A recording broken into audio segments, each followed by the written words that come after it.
This is Monroe Stoll. I'm from Stowe, Ohio. And you're listening to Barbecue Central. Start the game! Let's go! We'll do it live. Okay. Well, do it live! I'll write it and we'll do it live! So to get that perfect barbecue, you use wood. Are you sure it's safe? Whatever. We put the lighter fluid on, strike the match, and... Oh! Should we call the fire department? That might be a good idea.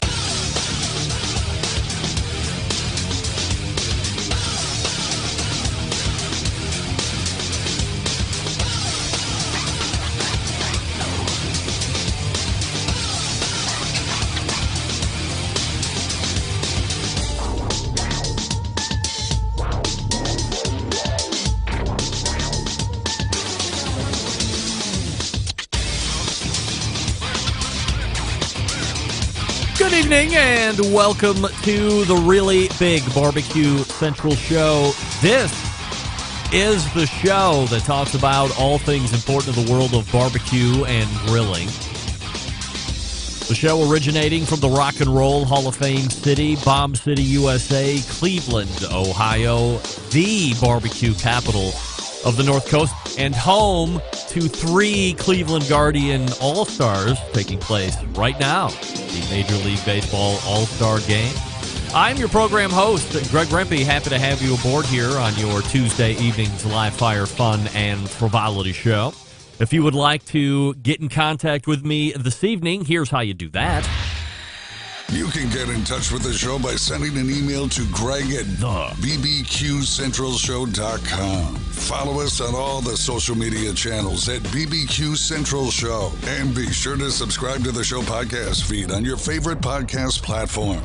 Anything else you want to find out about the show can be found at the main website, thebbqcentralshow.com. And here's what's happening in case you didn't get the newsletter.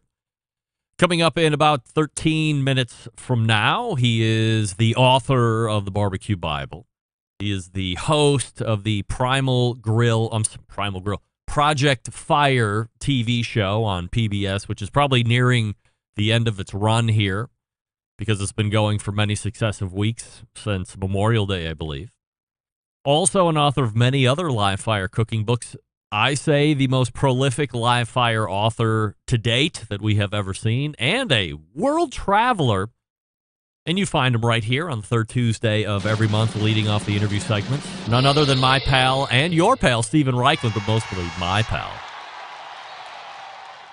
Tonight, Stephen and I will talk about, well, we're going to lead off with something that might offend him, but quite honestly, I'm the one that is now first offended.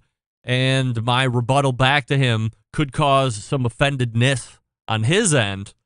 We could have 2 people that are on opposite ends of the fence here before we know it. And that's just to lead off the interview segment, and then we'll have to see where it goes from there.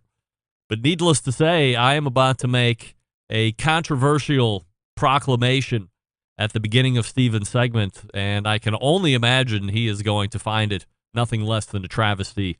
And I'll stop teasing right now. 35 past the hour. About a year ago, we had him on the show, and since 2018, or maybe a little bit before that, that was the first time he was on the show. We talked to the founder and creator of a brand of grills called M Grills, Travis Magee. A year ago, we were talking about manufacturing concerns, being able to meet the demand of the consumer as we're now coming out of the last 2 years of what have been record sales in the live fire industry for pretty much anything that has to do with cookers, related items, and fuels and so forth.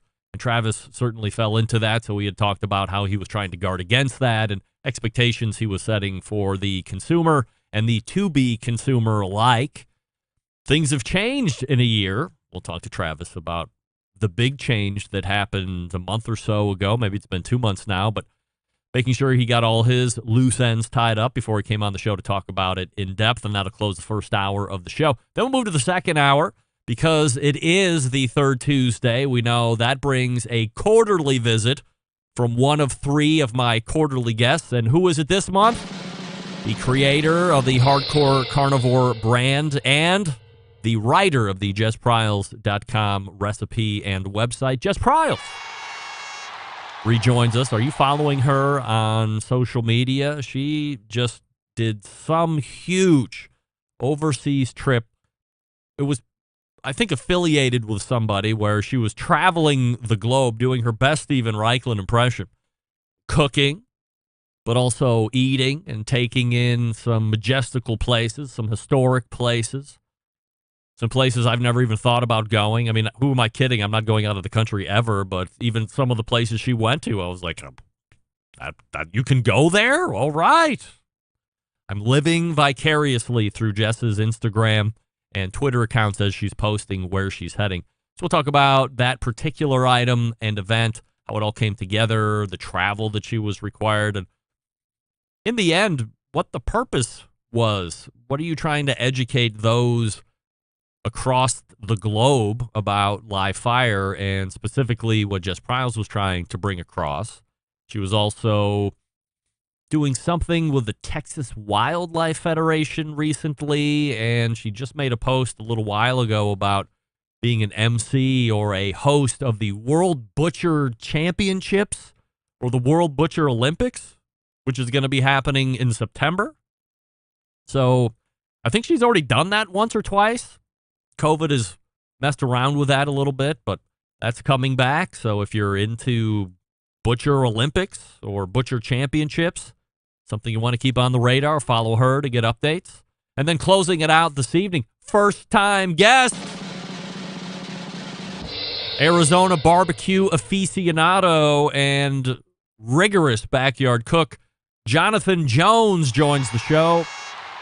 He is the founder of Smokin Hope, his barbecue foundation, so we'll learn all about that. We'll learn about his background in live fire, what he uses to cook, things he likes to cook, and what the current barbecue scene in Arizona is. Arizona used to be I can't believe I'm going to say this, used to be a hotbed of barbecue action, especially competition. It was hosting IBCs and KCBS, and Arizona was one of a very few number of states, Texas is different, that had its own sanctioning body. In fact, that was a very volatile sanctioning body, and much like Texas, had fractured into at least a couple different ones.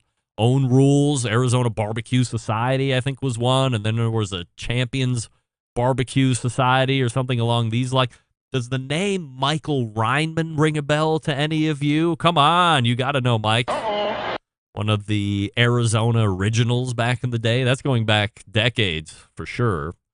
So that's how we close it out tonight. Your show this evening, Stephen Raichlen, Travis Magee, first hour, Jess Pryles, and Jonathan Jones, second hour. Don't forget you can follow me socially, Instagram, Twitter, TikTok, and the Snappers at BBQ Central Show. For a live video feed, you can go to Facebook or Twitch/BBQ Central Show. Also, one over on YouTube/RD Rempe, where there is a now robust chat taking place.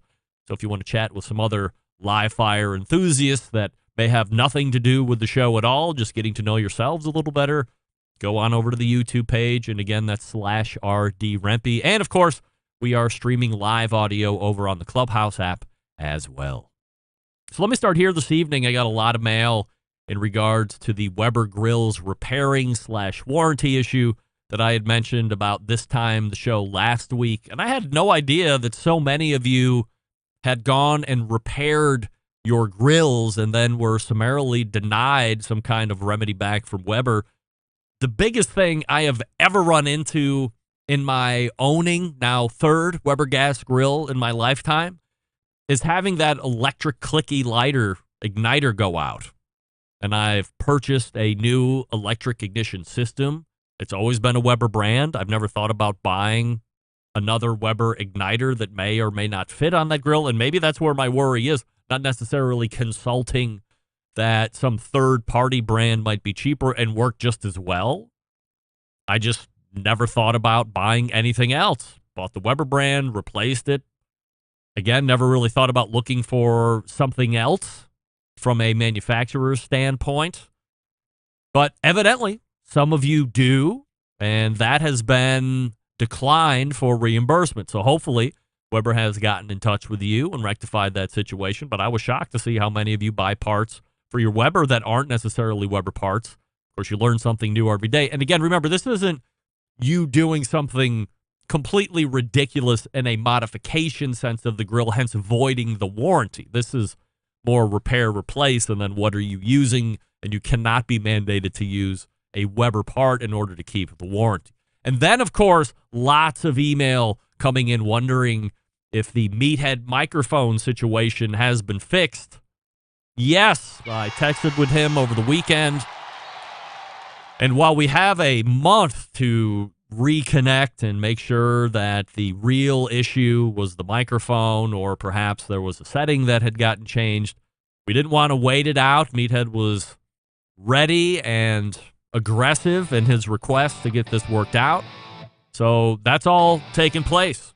Had the same thing happen with Ted Conrad and then Larry Olmsted in successive interview segments. Certainly, I would have been much more concerned about an issue on my side, but never fear. It's all worked out. Put some checks and balances in place, so very excited to have Meathead on next month, where we will talk about water pan myths. Before we get to Stephen Raichlen,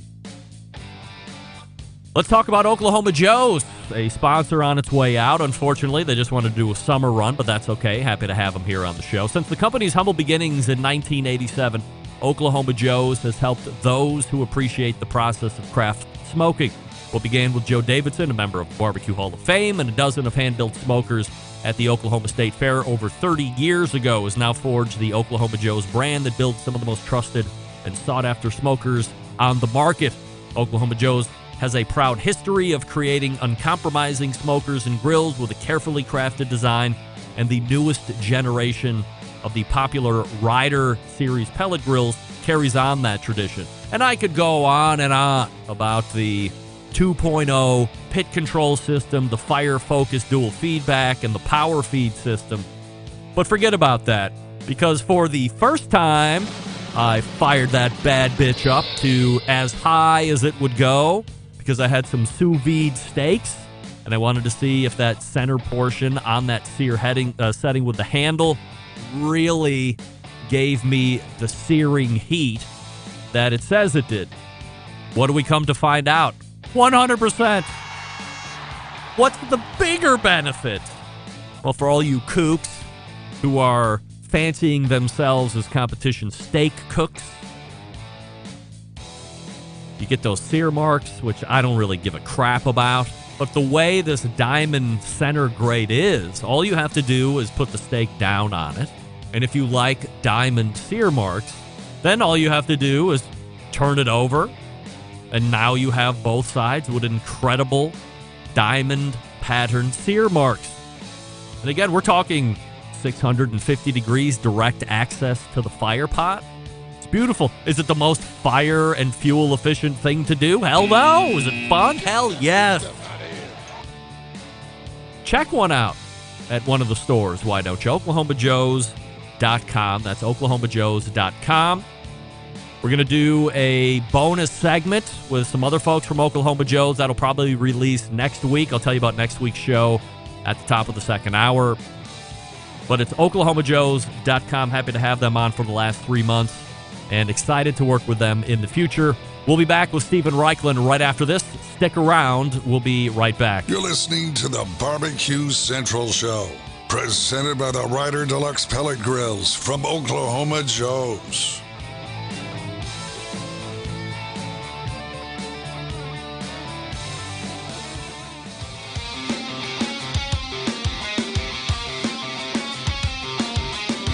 Broadcasting live from the Barbecue Central Show studios in Cleveland, Ohio.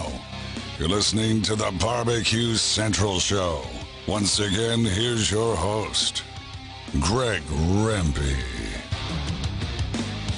Welcome back. This portion of the show being brought to you by the Barbecue Guru, creators of automatic pit temperature control devices, sellers of ceramic cookers with built-in power draft fans and accessories to make your barbecue and grilling life easier. Visit bbqguru.com for more information or call them 800-288-GURU. The Barbecue Guru continuing to be a breakthrough in barbecue technology.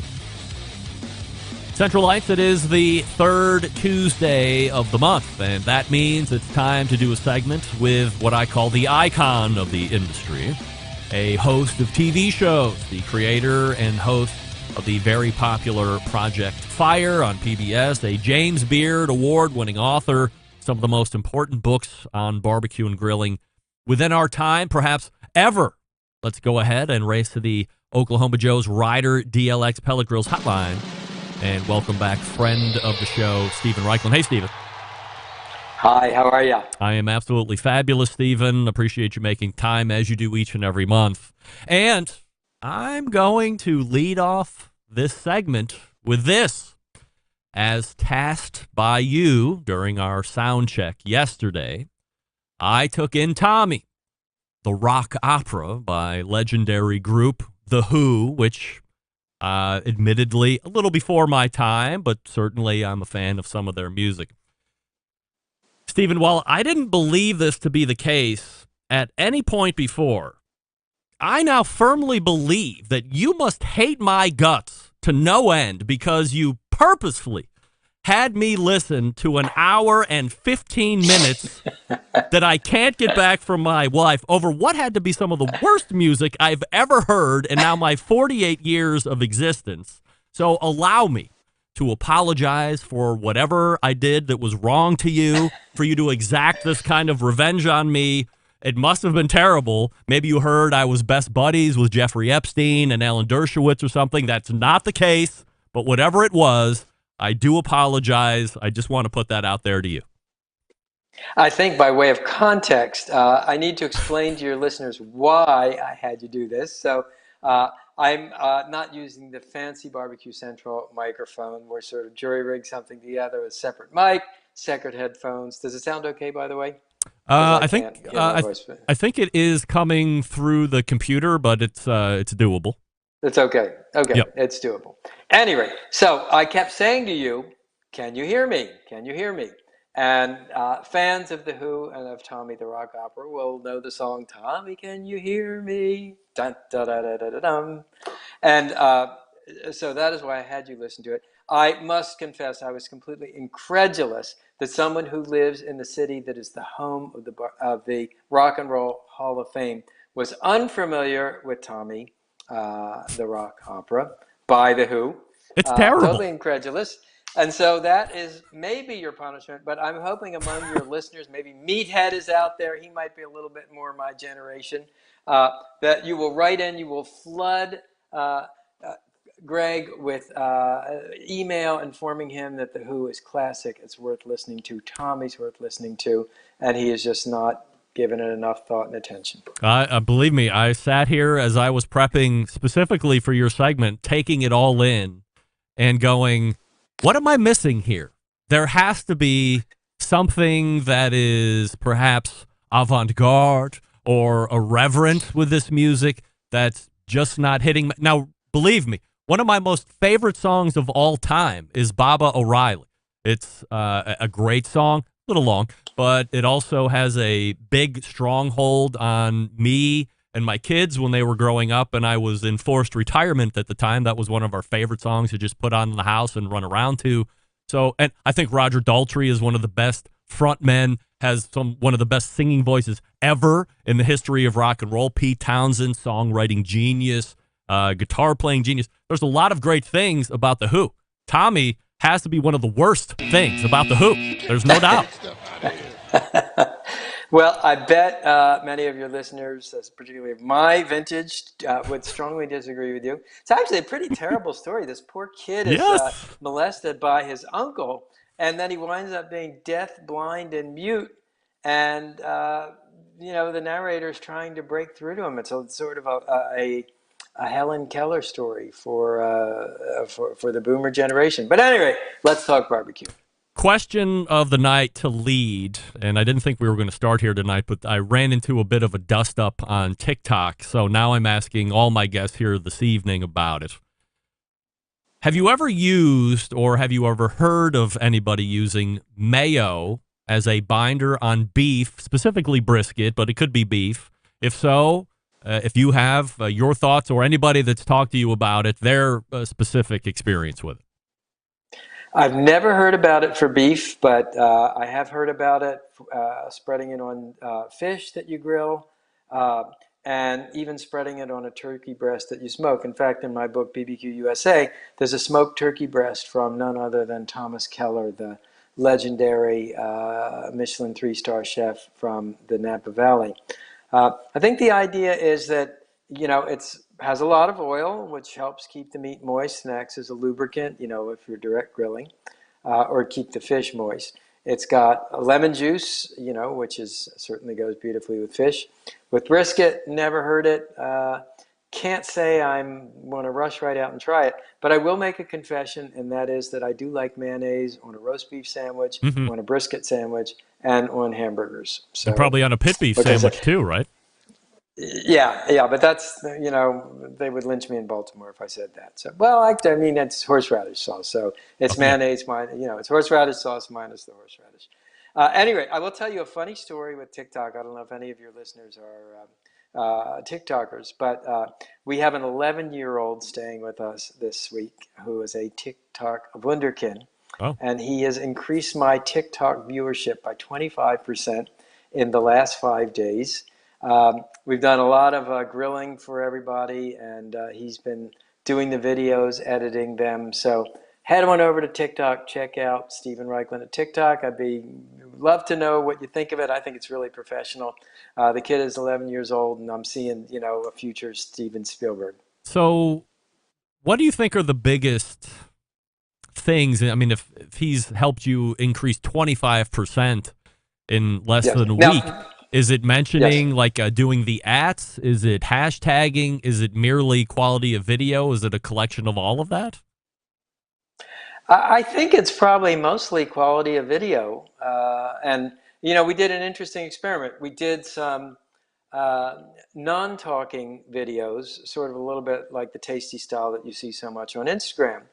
And, they got a few thousand views. And then we did videos with me talking, much like I do on TV. And those, 25, 30,000 views. So on TikTok, I guess people like to hear you talk. That's not the case necessarily on Instagram. It's just really interesting. No doubt. No doubt about it. And again, I've said it before, I'll say it again. I commend you for really taking an interest in social media and then running with it. And by the way, you're the one that is running those accounts. You're not necessarily just, paying a team to get out there and write your posts in your voice. The person replying back or posting these is you. It's, people want it. Look, it's, if you think about life and think about the pastime. And when I started disseminating information, it was books and magazines and newspapers. And then for me, I moved to television, public television. And then it was websites and blogs and video blogs. And now it's social media. And, it's no less revolutionary than when Gutenberg invented movable type. So you got to kind of keep up with the way people are hungry for stories and information. And it's just how you get it across changes. Stephen Raichlen joining us here on the show, barbecuebible.com, his website, of course. Last month, as we were leaving and we were talking about 4th of July, I had said, well, what if people have just had enough of cooking already, or maybe they don't want to put in the effort, or maybe they want to pass something off as their own because they're not great with the barbecue skills yet. You said, well, send them over to the Planet Barbecue line of stuff, and, you go through Crowd Cow, all that stuff. Let's talk a little bit more about the Planet Barbecue stuff. Originally, when it had launched, is it like a year and a half ago now? Or, it seems like it was just a month ago, but quite a bit of time has passed. And I believe this was a son or a son-in-law's project along with you and somebody else. And it was ribs and maybe beans. But how has it grown over the last year plus? Well, it's growing very nicely, and it's evolving like an organic creature, which in a sense all businesses are. Our initial products were Texas-style brisket and Kansas City-style ribs. And then we developed some side dishes, including smoked baked beans that were actually cooked in a smoker, and grilled cream corn. We most recently launched 3 lines of artisanal sausages. There's a double smoked brisket sausage where the meat is ground up brisket point, and then the sausage is studded with burnt ends. So that's a pretty phenomenal piece of barbecue in a casing. There's a Brooklyn hot sausage that is perfumed with sage, hot chilies, and mozzarella cheese. And turkey fontina sausage is coming out. We're working on wings. We also, I don't know if I mentioned this last time, but we have a pastrami bacon coming out in the next couple weeks. That's already been shipped from our smokehouse.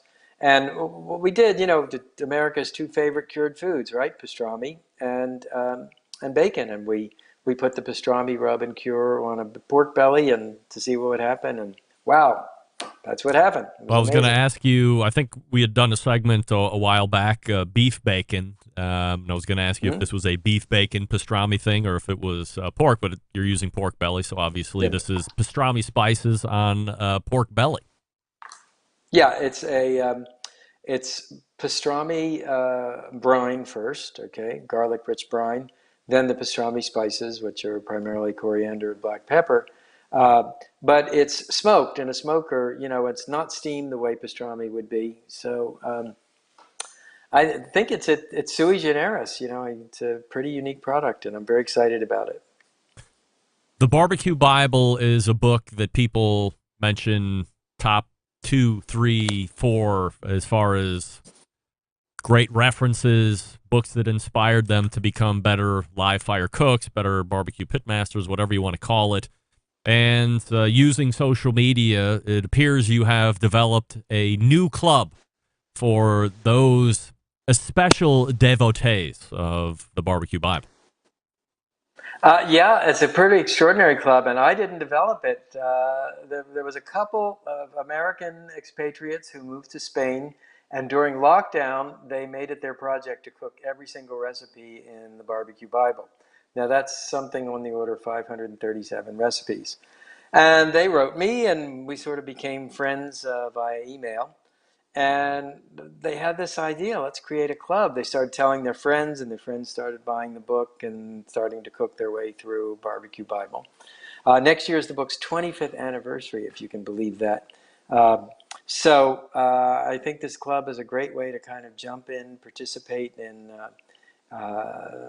Barbecue Bible. It was a book that certainly changed my life, revolutionized my life, and I like to think that it helped revolutionize grilling in America. Is there any idea how many people have cooked every recipe in the book?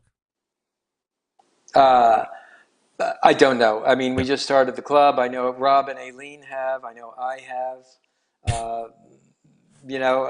There's a Stephen Raichlen fan page. I think it's called Stephen Reichlen's Project Fire and Primal Grill. It's a great Facebook page, by the way. And I think probably a number of people in that book have attempted the task. It's a commitment. It's a commitment of a couple of years to do that. But sure was fun to meet this Spanish couple. As we talk about Barbecue Bible, it is quickly approaching a milestone age, quarter century, 25 years ago almost. That book will have been born and has spawned, as I had mentioned, generations of barbecue pitmasters, or at least inspired them to become better. What are your thoughts on approaching that milestone, and is there anything that's planned to celebrate that? It's a big deal. Yeah, it is a big deal. I mean, particularly in publishing, that a book that came out 25 years ago is still in print, that doesn't happen very often. And we will be, all of 2023, there will be numerous celebrations for the book. I'm not sure what they will be yet. We're still 6 months off. I know that, I'm working on a new TV series now called Stephen Reichlen's Planet Barbecue, where I'll be traveling around the world, sort of repeating the journey that launched the Barbecue Bible. And the companion book to that series will be the Barbecue Bible. So I hope there's going to be a lot, I hope to be a lot of fun. I hope some of your listeners take up the 500 Club Challenge, because we have awards for different levels. And even if you only cook 100 recipes, you still get some nice stuff. Steve, one last question before I let you go tonight, and always appreciate the time. I had seen a blog post on barbecuebible.com. Probably went pretty in-depth about grilling lobster. I'm a big lobster fan. However, you can quickly ruin lobster. It's not very forgiving. It quickly becomes this rubbery former shell of itself, no pun intended. So if somebody's going to buy lobster, put out that expense, I mean, they're not super cheap. What are the best things to do and the best ways to cook it live fire-wise to make sure that you're giving yourself the best chance at success? Okay, well, what I like to do is I like to split the lobster through the belly and kind of butterfly it open. I crack the claws because they take a little longer to cook. It's a direct grill first. Cut side down first, and to brown the flesh, then turn it cut side up, baste it generously with melted butter. Ideally, you're grilling over wood or at least a wood-enhanced charcoal fire so that you're infusing the flesh with wood smoke. It's pretty neat. Every year we do a beach barbecue out on Martha's Vineyard, and if you follow my blog on barbecuebible.com, I'm sure you've seen it. It's coming up again in August, but it's a pretty neat way to cook lobster.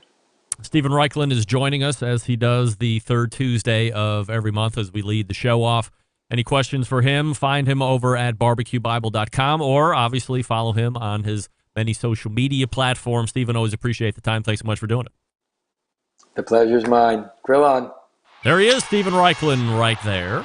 All guests appear via the Oklahoma Joe's Ryder Deluxe Pellet Grills hotline. And the beach lobster grilling is going to be taking place very soon. So if you're around Martha's Vineyard, stop by and see how he actually does it in person. Maybe there'll be a little impromptu class. I mean, who knows what's going on, but I've often thought about grilling lobster. The other problem is this.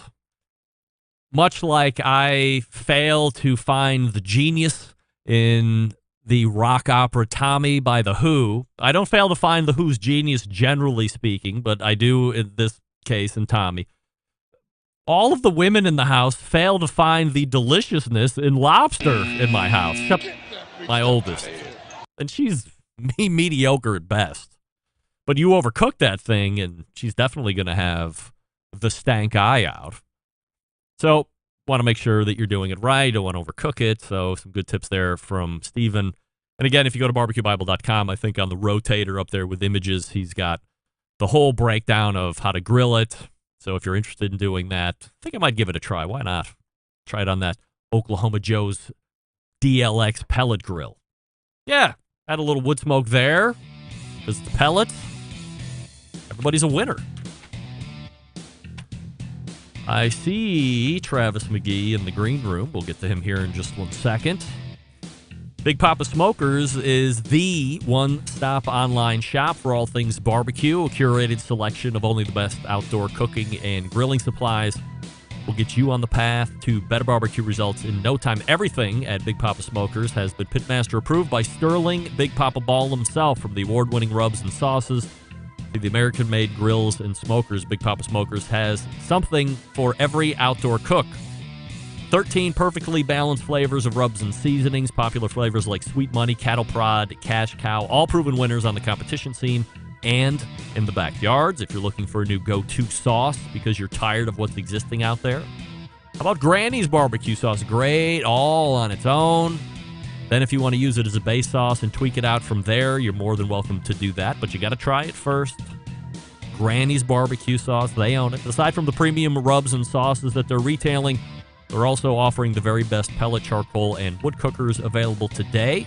If you are looking for a versatile smoker that's easy to use, check out that Mac 2-Star General Pellet Cooker. Big Papa Smokers, the exclusive Mac dealer, even offering special packages. If you're not a fan of pellet smokers, you can give them a call and ask them, here's what I like cooking on. What might I like? They'll give you suggestions. The number's 877-828-0727. That's 877-828-0727. Or, in the meantime, shop their website, see what all they have, and then ask your questions from there. The website, bigpapasmokers.com. That's BIGPOPPA smokers.com. We are back with Travis Magee from M Grills right after this. Stick around. We'll be right back. You're listening to the Barbecue Central Show, presented by the Ryder Deluxe Pellet Grills from Oklahoma Joe's.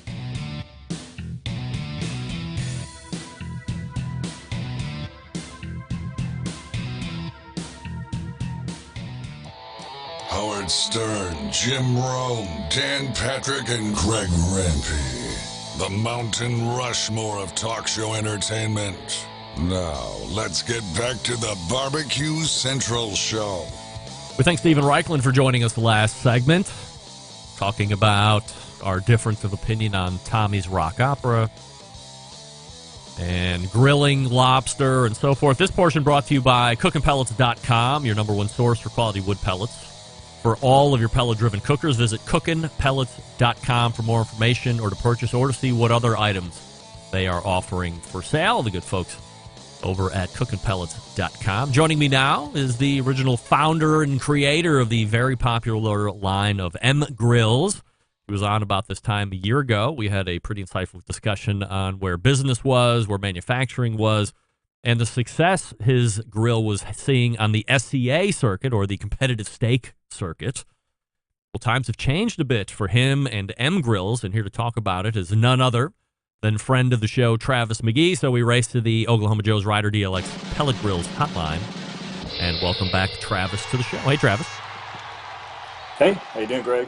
I am fabulous, and I'm ready to talk M Grills and updates. But before we do that, I have a question I'm asking everybody, all guests, right out of the gate that has nothing to do with whatever I have planned for my guests, which is this. Have you ever used, or have you heard of anybody using, and then them giving you their feedback, mayo as a binder on beef, specifically brisket, but beef in general? No, never. Ever? Never. Ever. Travis, I've seen it a lot now, like on TikTok and such, but no. Travis, let's stop just for 1 second. Tap the microphone. Can you do the switcheroo thing in the settings like we talked about? Just in case this happened. Yeah. I might have to log out then. All right. That's weird. Every time. Let me log out and I'll get back on. Sure. Okay, hold on. Let me get back. Got it. By the way, I did get an email from Sean McNair right here in Bellevue, Washington. Chori Pollo. How about that? Bellevue, Washington. This dish is sweeping the nation, the likes I have never seen. Sean McNair now has confirmation that, again, in Bellevue, Washington, if you're there, you can get Chori Pollo at whatever restaurant he was at. But it's now sweeping the nation. It's coast to coast. Chori Pollo for the win. I think that sounds better already. Am I back? Yeah, 100% better. Hear me now? Yes, sir. Perfect. All right. So I what do we know? To do the trick. What do we know about mayo? Mayo. I don't know. I've seen it lately. I haven't tried it. I can't knock it until you try it. I've never seen it before. Never. I don't know. I don't know. This Texas boy, I don't do mayo on briskets. So, does the thought of having your hands wrist deep in mayo as you're coating a brisket also turn you off a bit, or not necessarily? I mean, I don't see why you need it. But I mean, if you're putting mustard on ribs and pork, maybe mayo on beef is some secret sauce. All right. I don't know. I haven't tried it yet. We are currently 0 for 2. 0 for 2. Stephen Raichlen never even thought about even doing that. So good to know. This is just building my case for the big lambasting I'm going to give somebody top of the second hour, but that's neither here nor there, as we're joined by Travis Magee from M Grills. mgrills.com, the website. And you can also find them over on the Twitter, which is mgrillstexas, and Instagram mgrills_Texas. So as I mentioned in the open, Travis, things are very dynamic in the live fire business space these days, and has been for the past few years, specifically the large amount of buying and selling of companies within the space.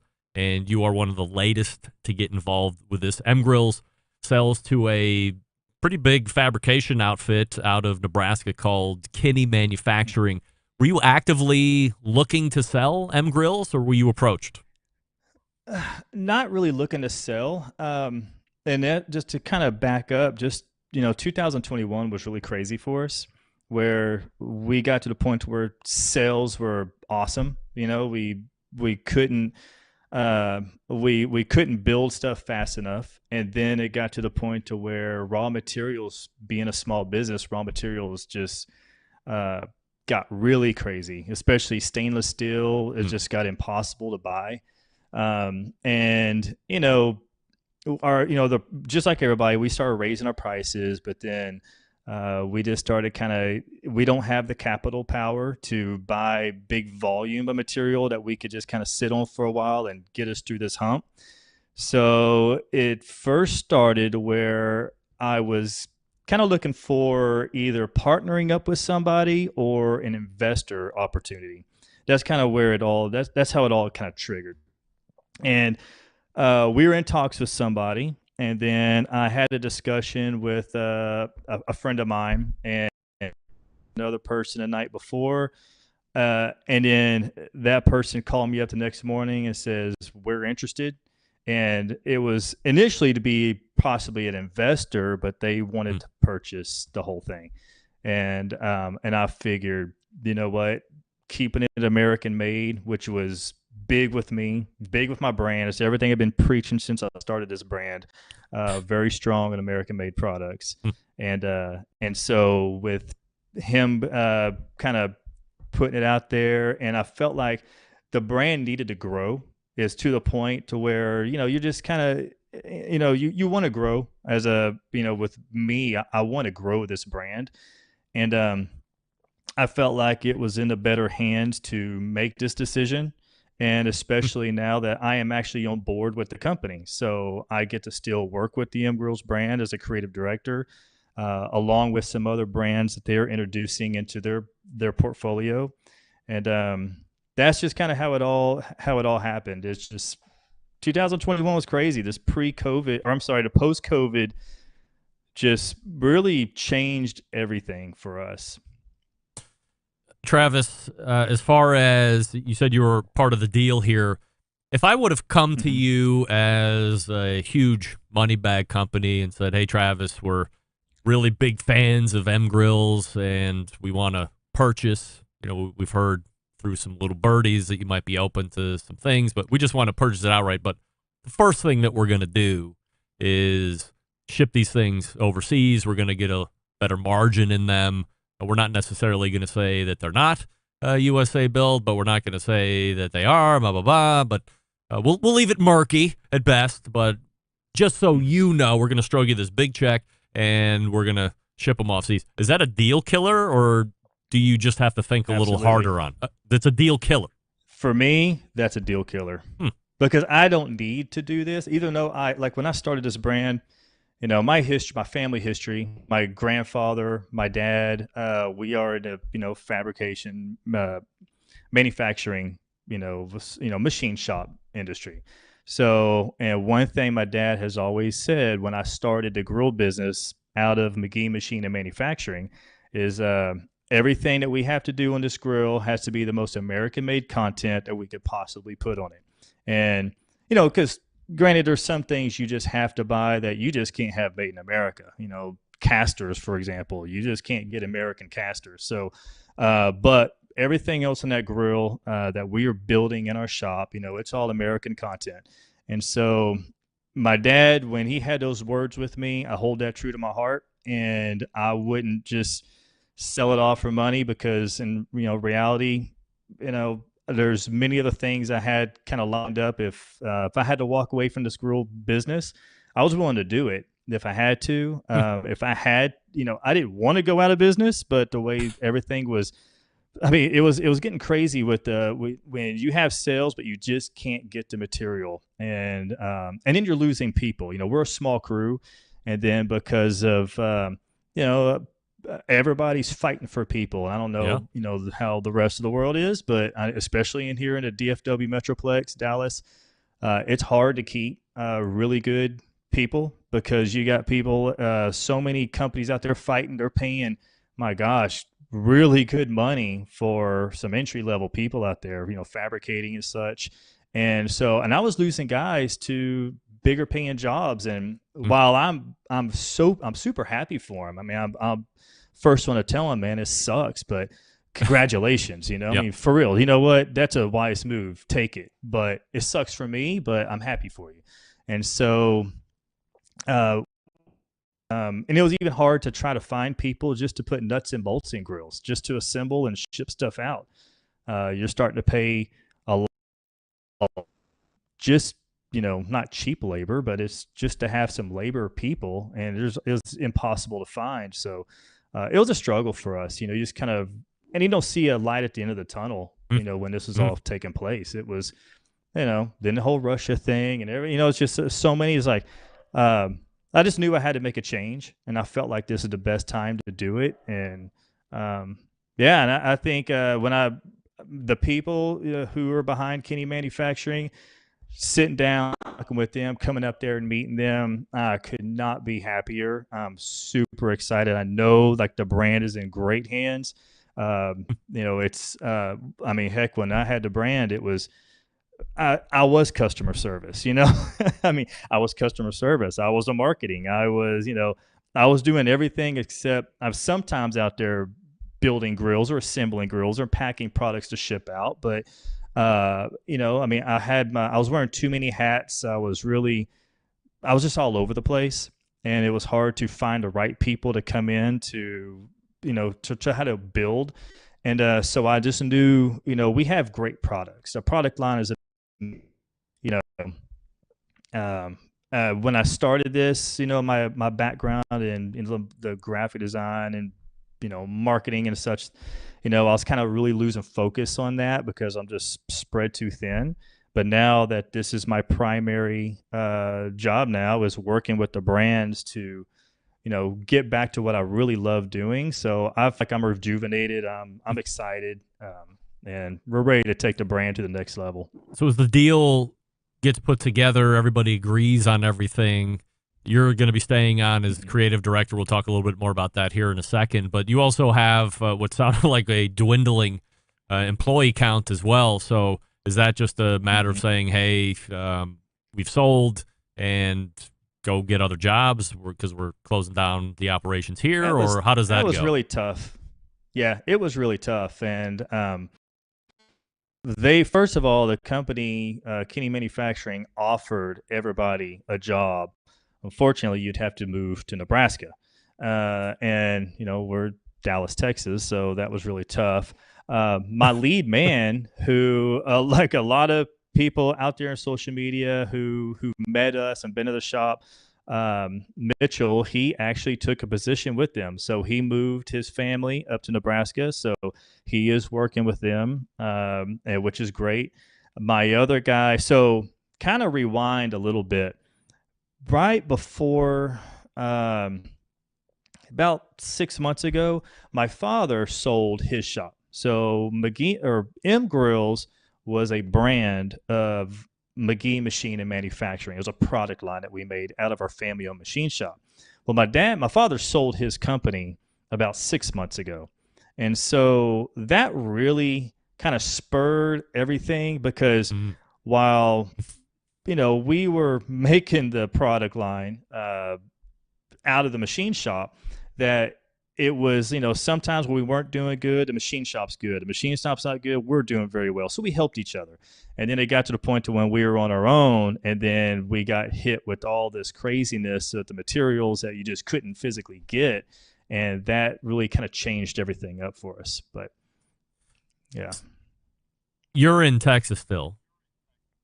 Mm-hmm. So if you wanted to stay, you were going to have to relocate if you were labor, fabricator, whatever, welder, which some people did, some people didn't. If they would have said, hey, Travis, part of this deal is you got to come to Nebraska too, or to no-go, do you go to Nebraska? I don't know. Well, my wife has a very good career here. My kids are in school here, so that would be a tough decision. But just right off the bat, permission with them, and I can. We talked about I could work from home. It's all I'm their only out-of-state employee. So that to me was like, this is really just I prayed a lot about this, and it was I feel like it was really prayers answered.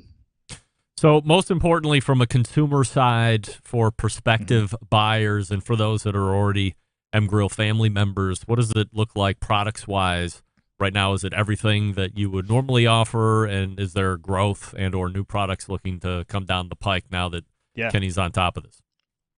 So we have the same product line going on, and right now they're in the process of the manufacturing. So they're in the process of the tooling. They're working on building. They are building some of the products. They started with the C4, then they moved to the M16. We're working right now on the B2, the M1, the M36. That's the next trifecta of the backyard grills, and then after that we will be getting into the commercial line. So we are still going to bring out the commercial line of smokers. And when I came on board, right before when I came on board with Kenny Manufacturing, they did tell me about how they just purchased a Blazing Grill Works out of Nebraska, which is a pellet grill manufacturer. Very small, kind of like the same story as us. So when they acquired them, I would oversee the creative with the brand of the Blazing Grill Works. So under the Blazing line, they have the 2 pellet lines. They have the 2 pellet grills. They have a drum that they're about to launch. What's another one? They have the drum, and we're about to come out with a pizza oven.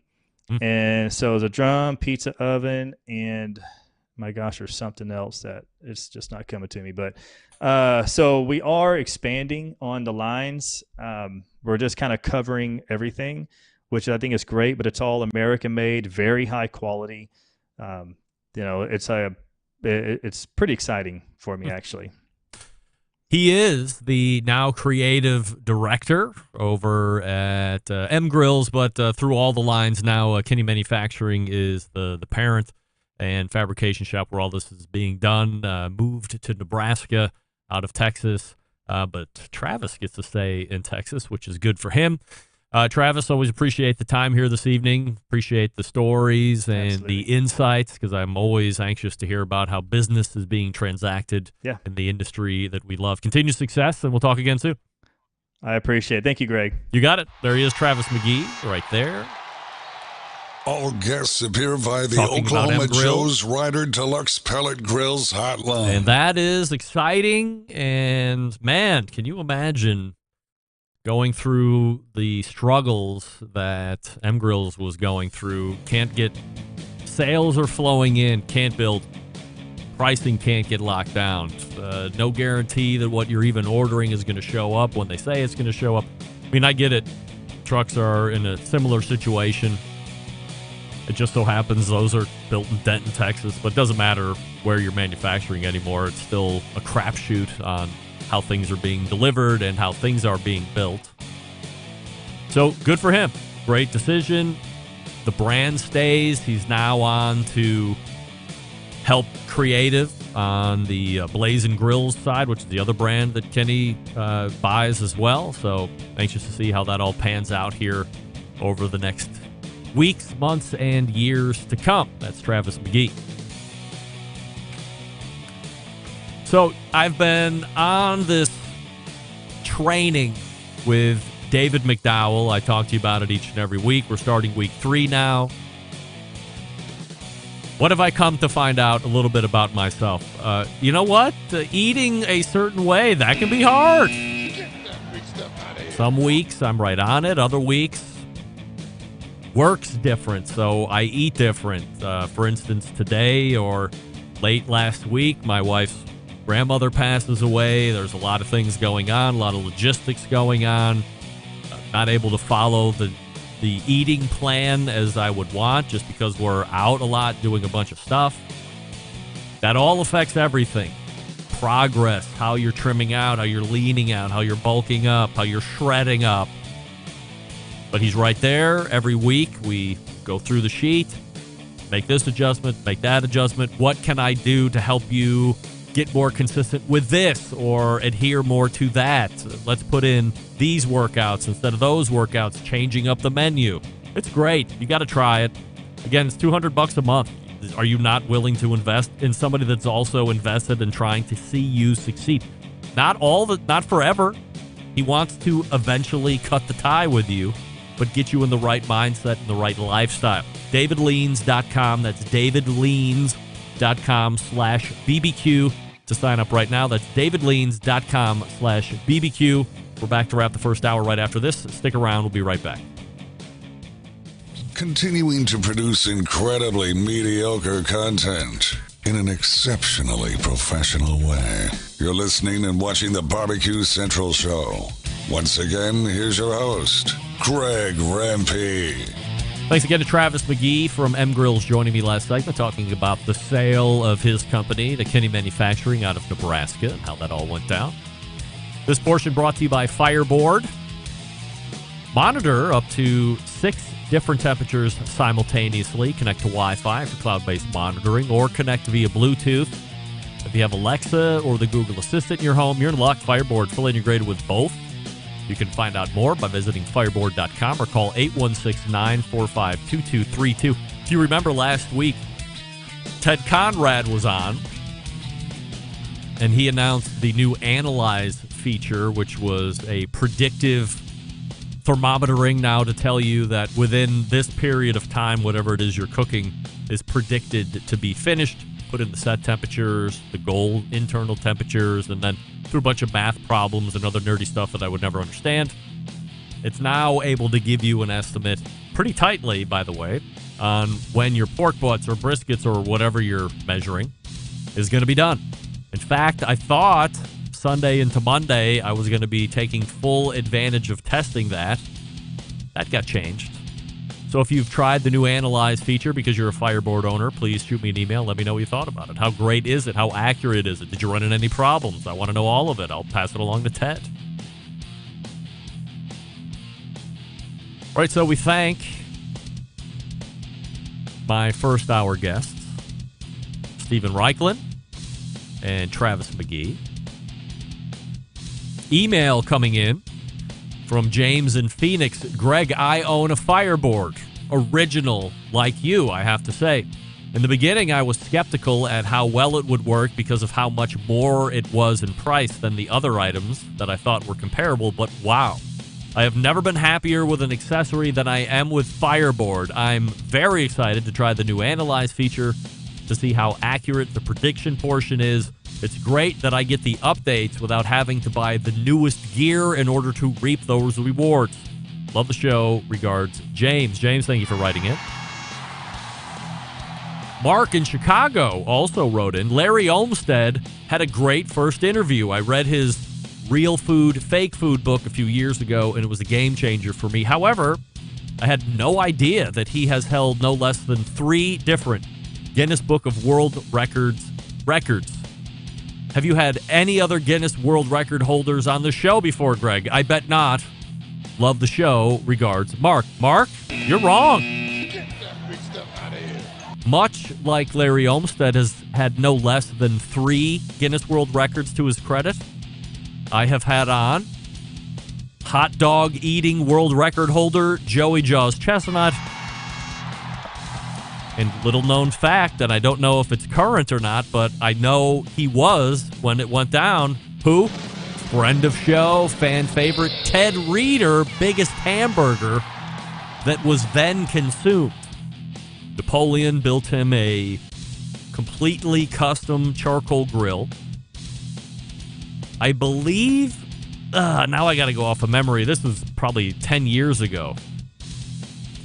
Maybe not 10 years ago. Maybe approaching 10 years ago. Was it a 400-pound patty, and then the bun was huge? I mean, imagine a hamburger and then times it by 1 billion. That was the size of the hamburger that Ted made. It's all on video. You can probably go to YouTube somewhere and check it out if you want to. And then they topped it, and they had a whole bunch of people eat on it. So not only was it a huge-ass burger, but it wasn't just for cosmetics. It was then consumed. So Ted Reeder at one point had the largest burger then consumable for Guinness World Records. So at least 2 other Guinness World Record holders have guested on this show. By the way, George Shea, and to your brother Shea, whatever his first name is, I'm asking for Joey Chestnut to be on the show to talk about him protecting the other competitor eaters. And he's not available. Joey Chestnut isn't available. What's he doing? Make it happen, Shea Brothers. Memo to you. All right, let's point to the second hour. We'll refresh libations, and we will then have conversations with Jess Pryles and Jonathan Jones. You're listening and watching the Barbecue Central Show right here on the Barbecue Central Network. Stick around. We'll be right back. Hi, this is Molly Storm from Stowe, Ohio, and you're listening to Barbecue Central.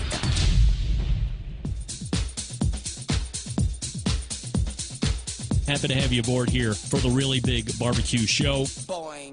We cook because we have to, and we grill because we want to. Hit me! Fine, how's it going?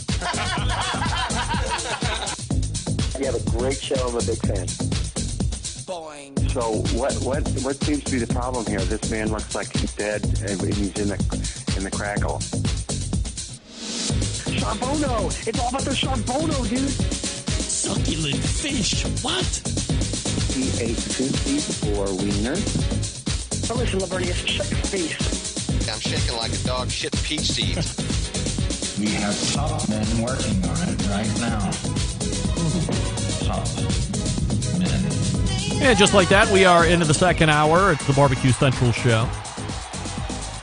This show talks about barbecue and grilling items that are only of the highest importance to this industry. Show's live every Tuesday from 9 to 11 p.m. Eastern. It's also being recorded for podcast listens for those of you that don't catch the live show. But I recommend trying the live show at least one time in your life so you can see all the things that go on. And who knows what can happen. People that listen live don't get the benefit of when something goes terribly wrong, having it edited out so they don't have to live through it. They're living through it with me. That's why I always like the live listeners best. I've said it before. I'll say it again. In case you didn't know where the show originates from, we do it right here. Palm City, USA, Cleveland. Still to come on the show this evening, Jess Pryles and Jonathan Jones. Jess comes up in about 13 minutes from now. Jonathan Jones in about 33 minutes from now. Let's say it that way. And don't forget, you can follow me socially at BBQ Central Show on Instagram, Twitter, TikTok, and Snapchat /BBQ Central Show on Facebook and Twitch for a video feed, or over on YouTube /RD Rempe, where, as I had mentioned in the first hour, there's a fairly robust chat going on. Some show related, some not show related. Also, we are live over on Clubhouse as well with the usual suspects in Clubhouse, probably busy working or doing something other than being able to watch, or maybe they're watching the baseball game, or they have a significant other that couldn't possibly understand why they would want to be listening to some dope like me talk about the things that are going on in the live fire industry. However you want to get it, it's up to you, and I just appreciate you tuning in or getting it on podcast, however you do it. Coming up this Friday on the Best Moments of the Barbecue Central Show, in 10 minutes or less, episode 238, coming from June 12th, 2018. And this week, we feature our pal Daniel Vaughn from Texas Monthly, the very first full-time barbecue editor, as it were. You might recall from time to time on this show, I would regale somebody with this phrase, well, excuse me, so-and-so, on this show, we're courageous. I just didn't make that up. That was something that happened on the show. From time to time, I say it, but where did it come from? Well, back in 2018, Daniel Vaughn was a guest on this show, as he is still these days. And he is the one that coined the phrase, I thought we were courageous on the show. Now, what's the context? Well, somehow or another, and maybe I had just decided to ask him about this, or maybe it was just offhanded and we went down the rabbit hole, things that have a tendency to happen with any of my guests, but especially Daniel. But what had happened was I told him about, because remember, 2018, this is 4 years ago, 4+ years ago, we were really big into, I was really big into tasking myself and the embedded correspondents to do dopey things over the course of a month and then report back on our findings to see if what my thought was actually played out in real life. And one of those first things everybody thought was totally ridiculous was what I termed the purposeful undercooking of steak in America, where I said, hey, go to any steak restaurant. The majority of the time, if you order something to a specific internal temperature, I think we were using 135 or 140, I don't remember exactly, that there's no way it's coming out on the mark, number one. And number two, between cooking over and cooking under, places are going to, on purpose, cook under because why? If the steak is over, then you can't put it back on the grill and cook it back down to the internal temperature that you want, but you can leave it short and then hope the guest is like, no, you put this back on there. You can bring it up to the target temperature, but as I still maintain, the majority of folks aren't going to want to rock the boat. They want to be that customer. They don't want to bitch and moan about how their steak's not to however they want it, which is totally within your right. If it's not how you want it, you send it back, you get it how you want it. But restaurants, I thought, were hedging on that whole side of people, won't say anything, and then since we undercook it, we can bring it up to proper temperature or add a few more degrees to it. But once it's over, we got to throw it out and start again.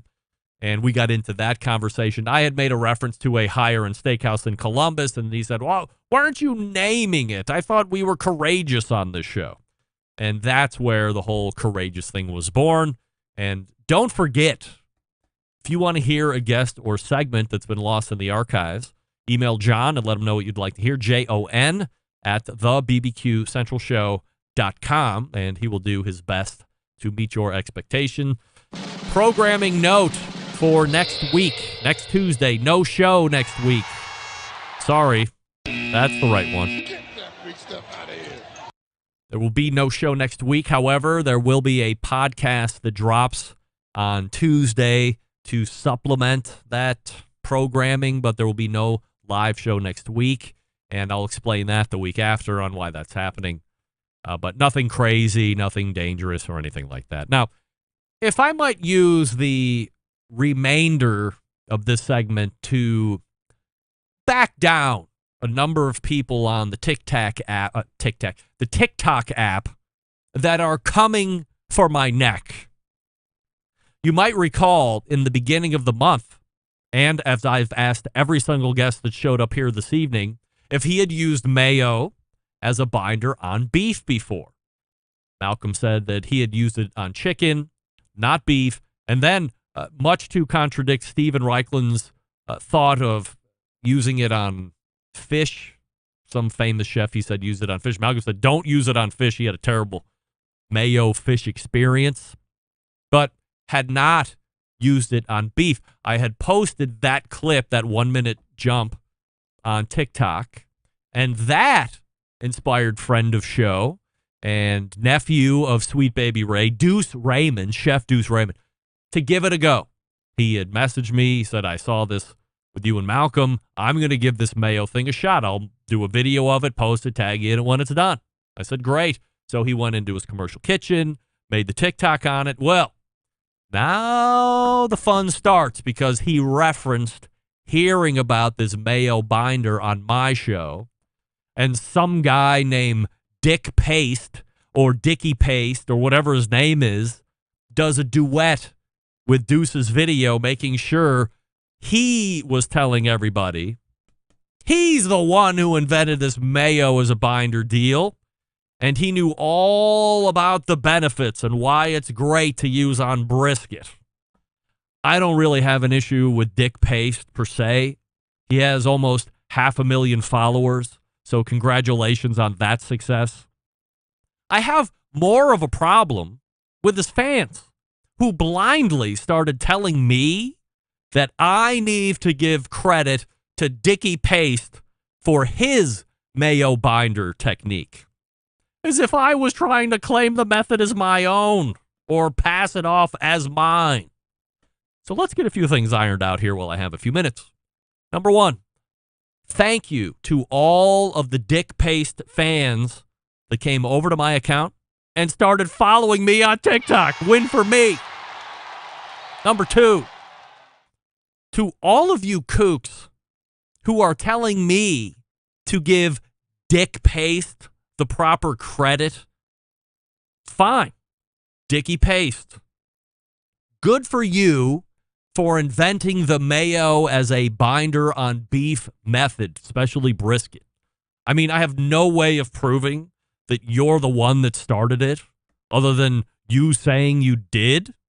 But I don't even care enough to prove you right or wrong. And lastly, and this is most important, next time, before all of you Dick Paste or Dicky Paste fans decide to jump on another account because Dicky tells you to, why not go ahead and do a little due diligence on your own before you blindly spit hate at me or someone else?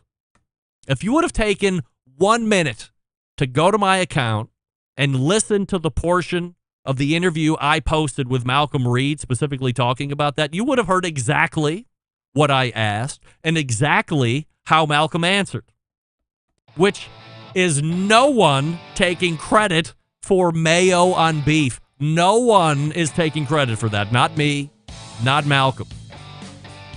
No one so far this evening has even thought about using it. So, Dicky Paste, good for you for changing the world as we know it, because you used mayo as a binder before anyone else. And congratulations to your fans who blindly follow you around before doing any of their own recon on a situation. And yes, this is the problem with the world today, but we don't have enough time to fix it here tonight. Maybe next week.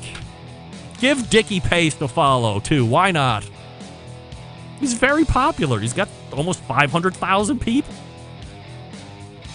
What do we love about Primo cookers? Well, they're ceramic. And what do we love about ceramic cookers? We love that they're fuel efficient. We love that you can achieve low and slow temperatures for traditional barbecue meat. We love that you can get rip-roaring hot for high-temperature grilling of steaks and other thin cuts. But what's missing in the everyday lineup of ceramic cookers? The real ability to do two-zone cooking. Two-zone cooking is very important to both professional and backyard cooks alike because it's the best way to manage a fire and cook with confidence. However, getting a two-zone fire in a round ceramic cooker, not very realistic. Why? Because it's round. Enter Primo grills and their game-changing oval design. The shape gives you the ability to execute the two-zone setup that you desire. It also gives you the other ceramic grill benefits as well, like being a fuel miser. Really, when you break it down, there's more than 60 different ways to configure the Primo cooker, so you're only limited by your culinary imagination. We all know the new lift hinge. We all know the Primo grill rotisserie, the pizza accessory, the half pan, the drip pan, the rib rack, the list goes on. Keep your eyes peeled for the new stuff that's coming out. By the way, in less than a month, we're going to be doing a live on remote. I will be here in the studio, but I'll be going out live on remote to Primo Grills as they're doing a big customer event and dealer event. So that's going to be very exciting. Here's the bottom line. The best ceramics in the biz, patent technology, true two-zone cooking capabilities, multiple sizes. And yes, if you just have to have a round one, they have those as well. But really, consider the oval for Pete's sake. That's the difference. Visit PrimoGrill.com, find a dealer near you, or check them out on Facebook and Instagram. Who's ready for a Primo? We're all ready for Primos. Let's go. PrimoGrill.com. As I think about stalling, I won't, because I know she's going to be here when we come back from break. Jess Pryles not in the green room, but I'm sure she will be shortly. Otherwise, I'm coming back at Dick Paste. Stick around, be right back. You're listening to the Barbecue Central Show, presented by the Ryder Deluxe Pellet Grills from Oklahoma Joe's.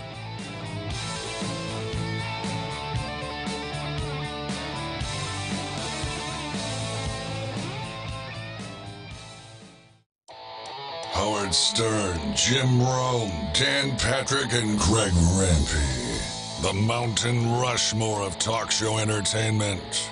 Now, let's get back to the Barbecue Central Show.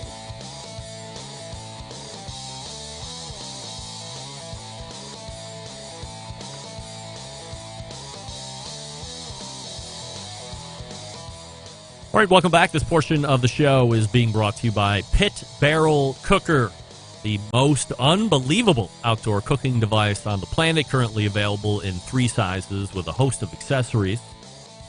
Whether you are a beginner or you are a professional, it's definitely a cooker you want to add to the arsenal. You go to the website, visit pitbarrelcooker.com, and tell them the Barbecue Central show sent you, and then once that magical cooker appears, you'll be very excited. You'll be mystified. You will also be very excited. And I'm not just saying that. Those who have yet to cook on the barrel are only destined to be shocked and awed in only the best ways possible. Remember, celebrity neighbor of this show, Neighbor Desmond, do you remember him? I introduced him to the Pit Barrel Cooker because I have one. And over the years that we lived next door to each other, he would go, and I have 10, 11, 12, 15 cookers at any given time, especially when I was living next to him, that were changing rapidly. He had access to all of those, free reign. He could just walk across the yard, use whatever grill he wanted. It didn't matter. Time and time again, neighbor Desmond comes over, picks up the pit barrel, takes the stand, puts it over in his part of the yard, slams it down, fires it up. He's making briskets. He's making ribs. He's doing chicken. He tried steaks. He's done tri-tips, all that stuff. I said, Desmond, you have access to damn near 18 other grills of varying fuel, sizes, cooking techniques, whatever. Why the pit barrel? He said, because I love the pit barrel. Or as he would call it, the barrel. So when I moved, I would like to sit here and tell you, hey, I'm a pretty dynamic individual. The parting gift for me moving away from you is what? You can go ahead and keep that pit barrel cooker because I'll just call Noah and Amber and see if they can't send a new one to the new house over in Willoughby. I would love to say that. That's a lie. Get that big stuff out of here. I wanted to bring the pit barrel with me because it's my grill. However, it didn't seem like there was ever a great time to bring that particular question up as we were getting ready to move out. So instead of risking that awkward conversation and then having a much more sizable and muscular man than me take umbrage with such question, I just let it go. Moved. Sent Noah an email, said, is there any way you could see your way clear to new house gifting me, new to me, a Pit Barrel Junior, because that's more my size, and I just couldn't get neighbor Desmond to agree that I should get my grill back.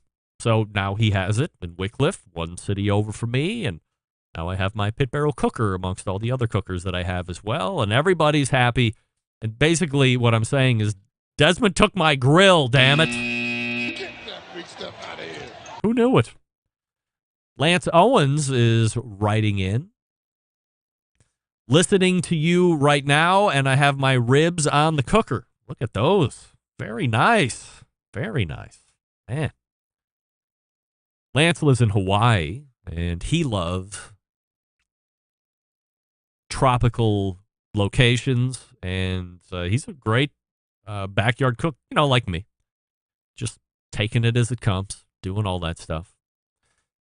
Listener feedback, Damon in Virginia Beach writing in, Greg, do you ever watch this guy on YouTube named Guga?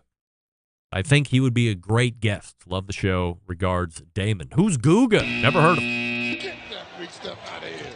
Oh, you mean the guy that has almost as many followers on YouTube as Sam the Cooking Guy? Yes, I've heard of him. He was originally sous vide everything. Now he's transitioned a bit to more just cooking steaks. His steak refrigerator is one to behold, no matter what your level of expertise is on the live fire side of things. What I have trouble wrapping my head around when it comes to Guga is this: not success, not effort, not time put in. He's obviously got some great partnerships that are paying him enough money to do whatever he's doing and keep the level of meat that he's keeping at his particular production studio. I don't know if that's his house or not. I don't know, whatever. And that doesn't even matter. It's this crazy fascination with putting stuff on steaks that nobody would think of. And maybe that's the niche. Maybe that's the wheelhouse. Maybe it's just on the fringe enough to create mystery and fascination and being outside the box enough, being irreverent enough in the culinary world, especially live fire, where you get people talking about, what is this guy doing? For instance, he's got this nice prime gate. Maybe it was Wagyu, but I think it was a prime graded steak. Beautiful.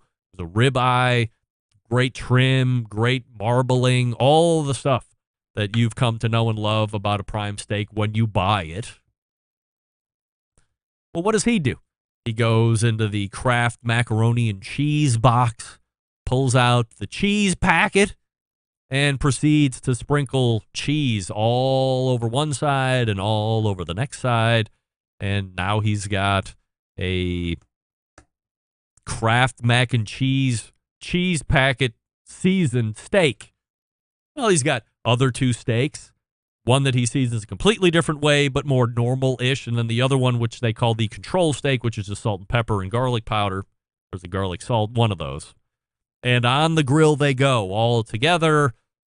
And then he serves them up in kind of a blind tasting, doesn't tell them which one is which or what's on which. He just has his guys taste them, and then they react.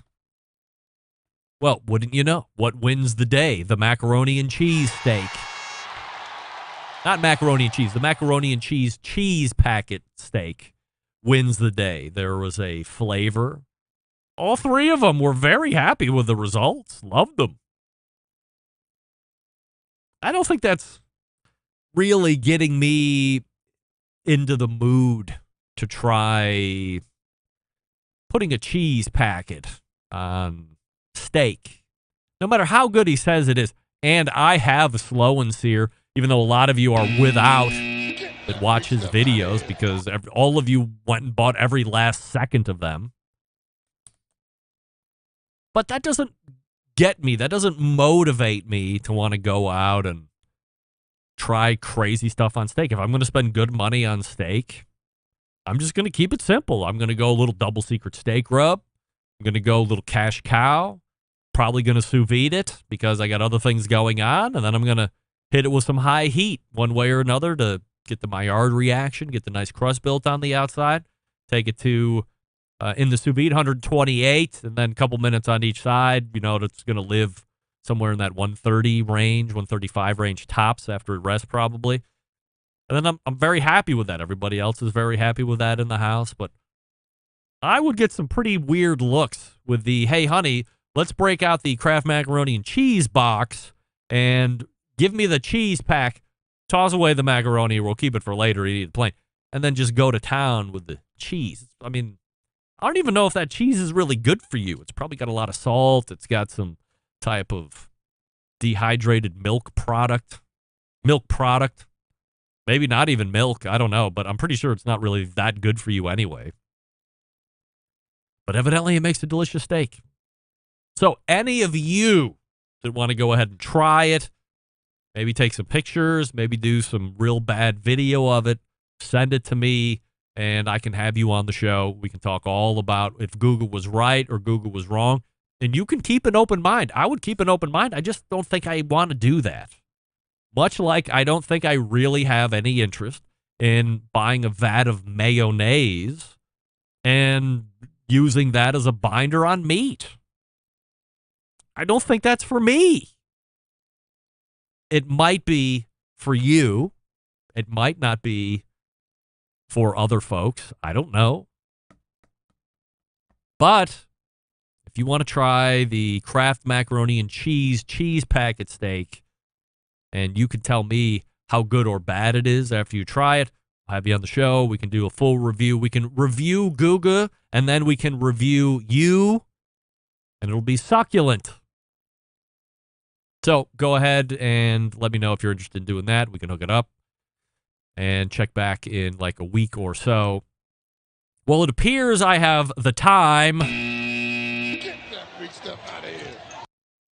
I don't know why it was, but as I was looking in the switching box tonight, I'm just looking, going, you know what? I have a really bad feeling about tonight and her, because from time to time she will get busy doing things that are perhaps more important than my show, and she might forget that she's supposed to be a guest on the show. I mean, it is quarterly, it's not monthly, so it's pressing on top of head all the time. But I had a feeling this could be one of those months, and look at me. I'm right once again. I hate that. We had a lot of great things to talk about, and now I'm left to vamp and fill time as we wait for Jonathan Jones, who I am now crossing my fingers that he's going to show. I know he's going to show up. Let's look at some listener feedback here in the instant chat. Austin Parsons weighing in. Wow, Greg, first mayo on beef. Now you're inventing powder cheesed rub steaks. Next, you're going to tell us you created a new way of mashing wood powder into pellets for cooking. Who told you about that? Way to go. Austin, you blew the whole wad. All right, folks, breaking news. A Barbecue Central show. I didn't want to do it, news update. but I'm going to do it. Good evening, folks. Greg Rempe from the Breaking News Desk here in Cleveland, Ohio, Bomb City, USA, where we break the most live-fire breaking news across the country, nay, the globe. I have found a process where you can go to a mill, take these hardwood trees that you would normally use in a stick burner. I found a way to get the sawdust out of these places. I take them to this thing called a extruder through a die, and through incredible amount of pressure and heat, I'm going to make these things called wood pellets. It's going to change the industry. And don't you dare come up to me talking about, oh, I'm the one that invented cooking pellets. There's already pellet cookers out there. No, there's not. Get that big stuff out of here. No, there's not. Johnny. Johnny, are you there? You're muted. There you go. You there, John? Hi, Greg. Hey. What's your take? You're a host of a barbecue podcast. Have you ever heard or have you ever used mayo as a binder specifically on meat, more specifically on brisket? I have not. Do you know anybody that has? No, not yet. Nope. Are you ready to try it? I'm willing to give it a shot. Are you? Sure, why not? Right. Well, I saw Deuce Raymond, who is of the lineage of Sweet Baby Ray's, Dave Raymond.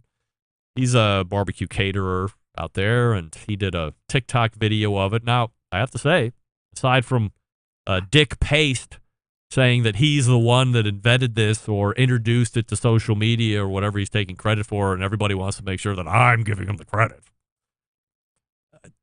Deuce said that it actually worked really good. It looked really weird in the beginning, but he did the normal salt, black pepper, onion, or garlic powder, put it in the cooker for 20 hours or whatever it was, and it ended up being a pretty attractive-looking brisket after the fact.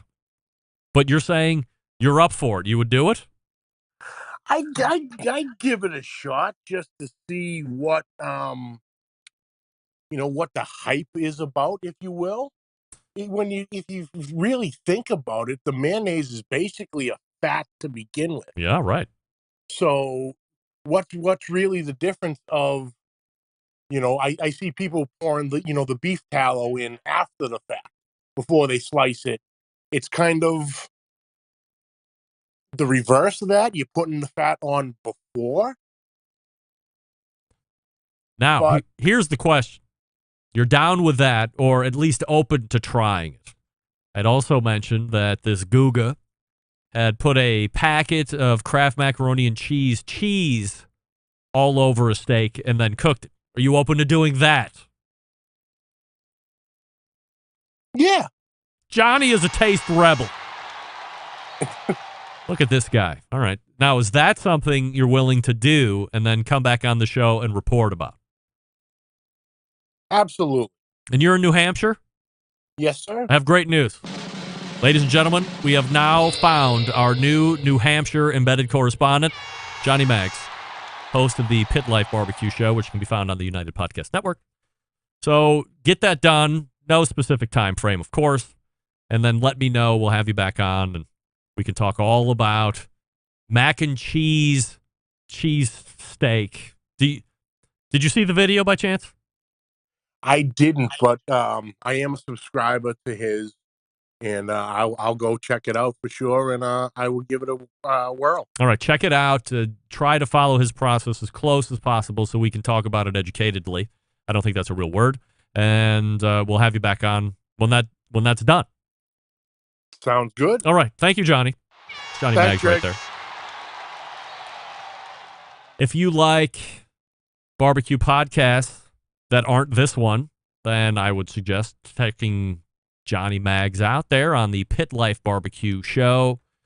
It does air live on YouTube and Facebook. There's a little bit of a weird thing going on because the owner of that whole podcast network deals with cigars. It's Two Guys Cigars. You remember Mr. Jonathan, my cigar expert.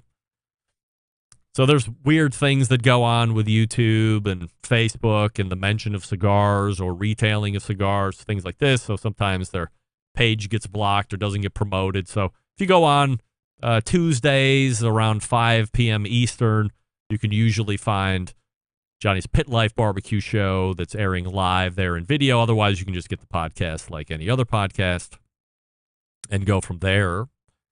Lance Owens weighing in once more. After I did the mayo and the scrambled eggs, I would completely be fine with doing that on meat, all right? So Lance has no problem with that. Here's Dan. Really speaking truth and fire. Real men would cover that steak in Velveeta, no doubt. Let's go. Give me that Velveeta. There's no amount of Velveeta that would be enough. How about this? I'm taking credit for this one. Outside of the wood pellets that I just invented and then brought to market, Velveeta, but sous vide in Velveeta. How about that? Just put a big tub of Velveeta in the sous vide machine, get it heated to like 130 degrees, jam a piece of beef within the cheese thicket, and then sous vide that piece of steak in Velveeta cheese. I'm the one to erase everything that you say. This ought to be fun. Why not see if my pal Joe Martinez, who has been on stage a billion times, and we've never hear him because there's always problems. Joe, are you there?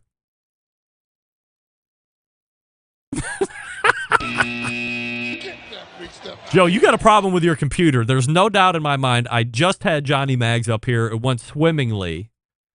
And there's just no way that I can't hear you. Like, how can I not hear you? That's ridiculous. Joe, you're never allowed on my show again. As a matter of fact, you're blocked from now on. You can't ever listen to the show. You're banned. And if you keep after me, I'm going to ban you from the internet.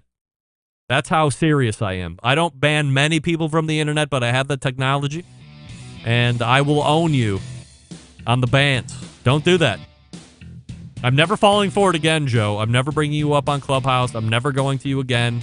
Always consider yourself, just missed it. When in reality, I'm not doing it anymore. I can't put myself through that. How did I know that was going to happen? Of course. All right, Jonathan Jones is in the green room. Before we get to him, and I can't believe we made it through that segment on me, I'll talk to you about Yoder Smokers, designing and building all of their products right here in the States, and building pride through craftsmanship, world-class customer service.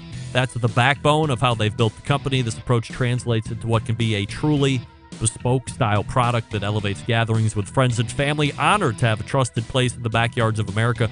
From pellet grills to wood-fueled offset pits and charcoal grills, consistent blue ribbon flavor has become synonymous with the Yoder Smoker's name. Make no mistake, Yoder Smoker's flavor-driven design is unique to each style of pit, and the teams develop their cookers to perform time and time again while outlasting the competition for generations to come.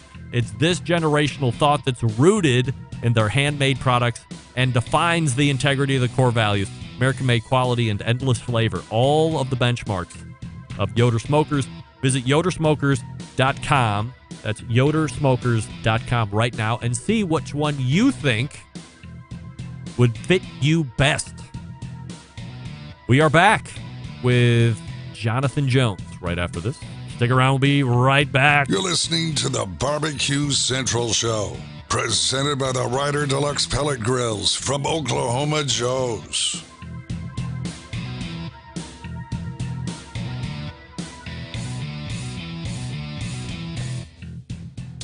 Let's get back to a guy who has more experience giving you his opinion than he actually has cooking. Once again, here's your host, Greg Rempe. Joe Martinez is hot right now on Clubhouse, I can say that. This portion brought to you by Smithfield. Head on over to smithfield.com right now for recipes as well as tips and tricks from well-known live fire cooks like Darren Worth and Charles Cridlin. Why does that happen? And Jess Pryles, who completely didn't show up last segment. With mouth-watering flavor and no artificial ingredients, Smithfield Fresh Pork is quite simply some of the finest pork money can buy and the trusted choice of top cooks to use at competitions and at home.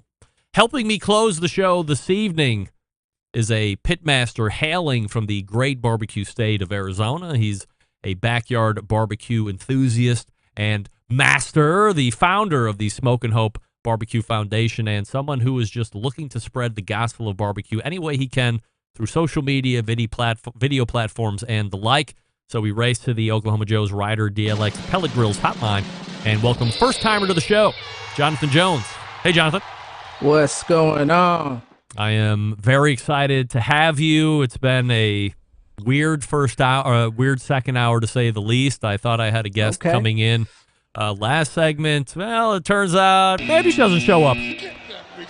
And I'm left to figure out how to work that segment through my wiles. Luckily, I've done the show live for now 14 years, and I have a pretty good idea of what to keep just in case somebody shows or doesn't show or forgets or what have you, but that's neither here nor there. I have a question to lead off with tonight, Jonathan. I've been asking What's going on? The previous two guests. Have you ever used mayo as a binder on beef, specifically brisket? And if so, what has your experience told you? I can't say I have, man. Never? Is that like a nah? Hey, Greg, coming from where I'm from, man, we don't even use mayo on a lot of things. You know what I'm saying? My go-to binder has been, the usual olive oil, hot sizzle, hot sauce. You know what I'm saying? Mustard, those types of things. Can't say I've used mayo though. Are you familiar with the video platform TikTok?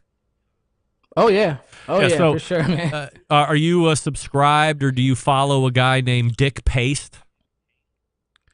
Nah, I ain't.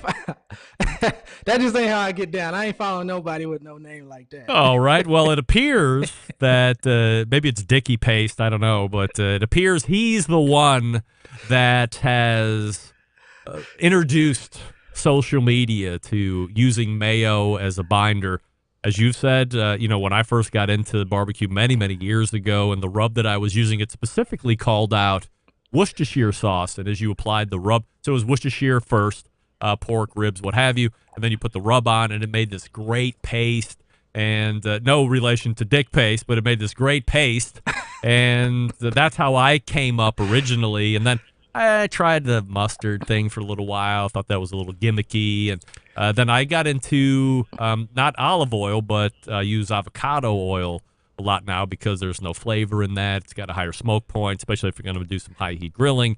So that's more of the binder of choice now. But if it's pork, I do go back to the old school. I do use Worcestershire sauce and put the rub on there just because it reminds me of the old days and brings me back to when I actually knew nothing about barbecue. And now that I've advanced in my years, I feel a little better about myself. Before we talk about Smokin Hope and some other things, little personal background on you and professional background. Yeah, so for those that can't read the name tag, my name is Jonathan Jones. I'm from Phoenix, Arizona. First and foremost, man, I'm a husband, I'm a dad, and I really pride myself on being someone that's a part of the community that's trying to do some positive things out here in Phoenix, Arizona.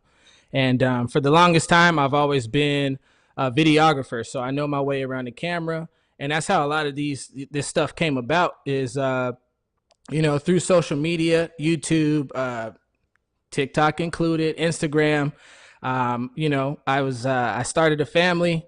We got our first house, and what's the first thing you want to do once you get a house? You want to deck out your backyard. You want to get a grill.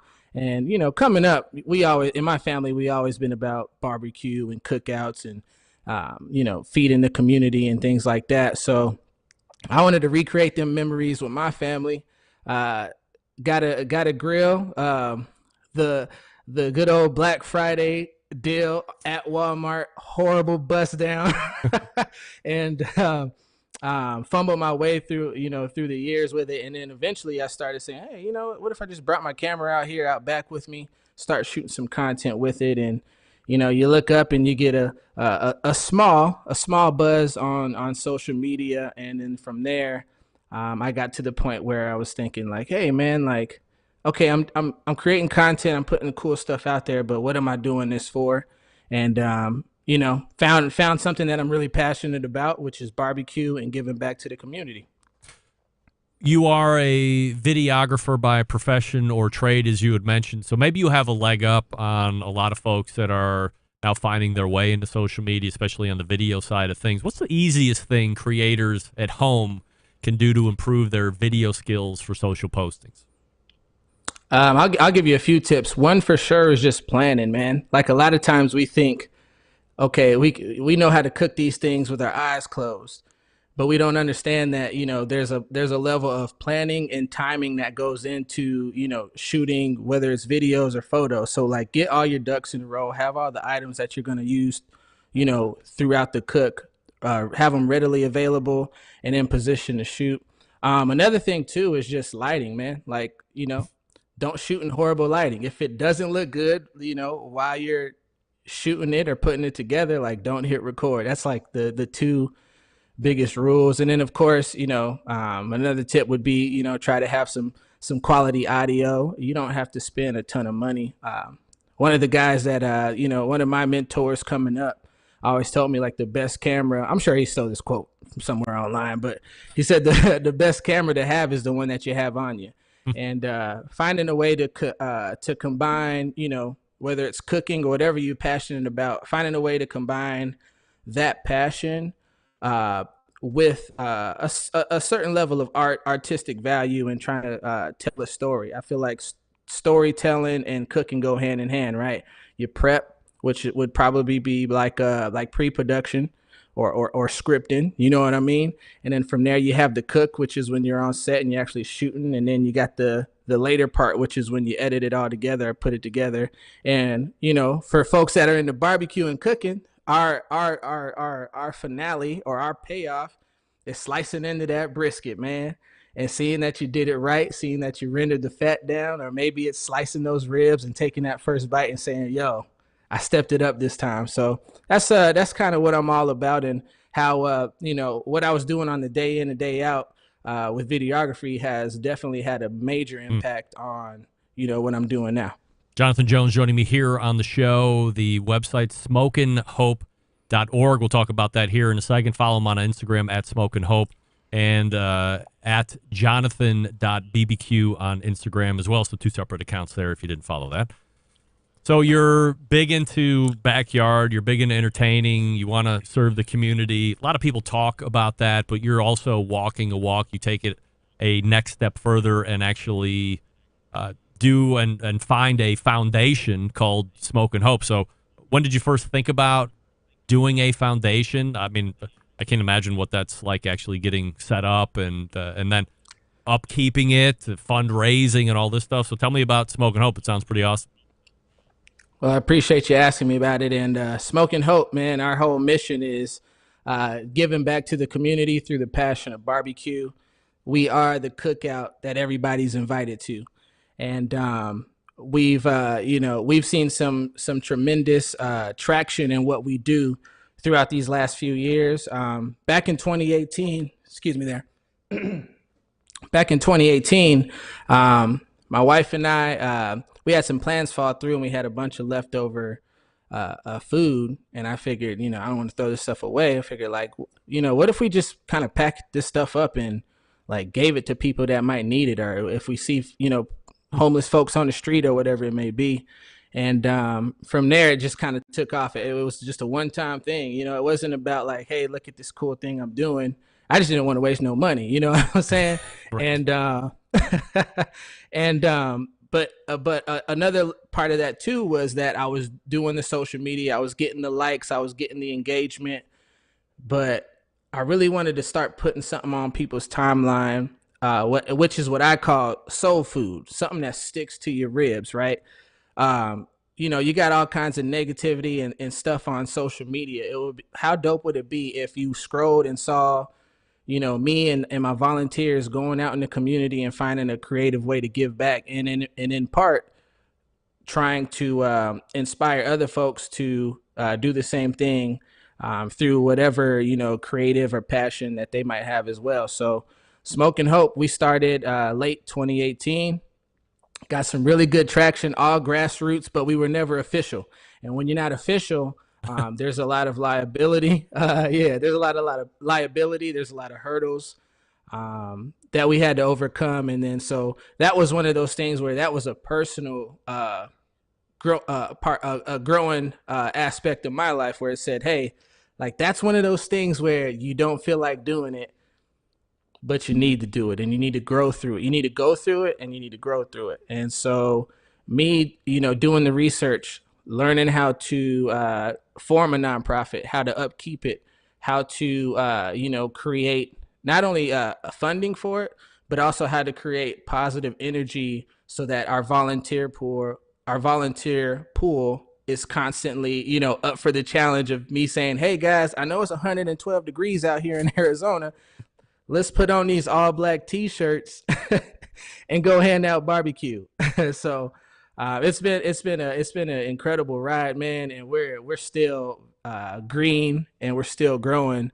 But the way people have responded to what we're doing, not just the folks that we're serving, because it's not only our unhoused individuals and our friends, it's also just regular folks in the community who, it's cool that, when we go out and do what we do, it's, maybe it's a single mother that doesn't have to worry about, feeding her kids or what's for dinner tonight. They can go to the little Smokin Hope pop-up. So yeah, I'm extremely proud about it, and I can't wait to see what the future holds. Website, once again, is Smokin, SMOKIN, smokinhope.org. So if you want to go check it out, I'm sure there's ways to donate and help out financially there so you can continue doing what you're doing. It's a great thing, and I'm glad we could talk a little bit about that here this evening. So let's talk about cooking a little bit, Jonathan. What are the things that you're into these days? Do you have latest trends that you like trying, or do you just like the standbys?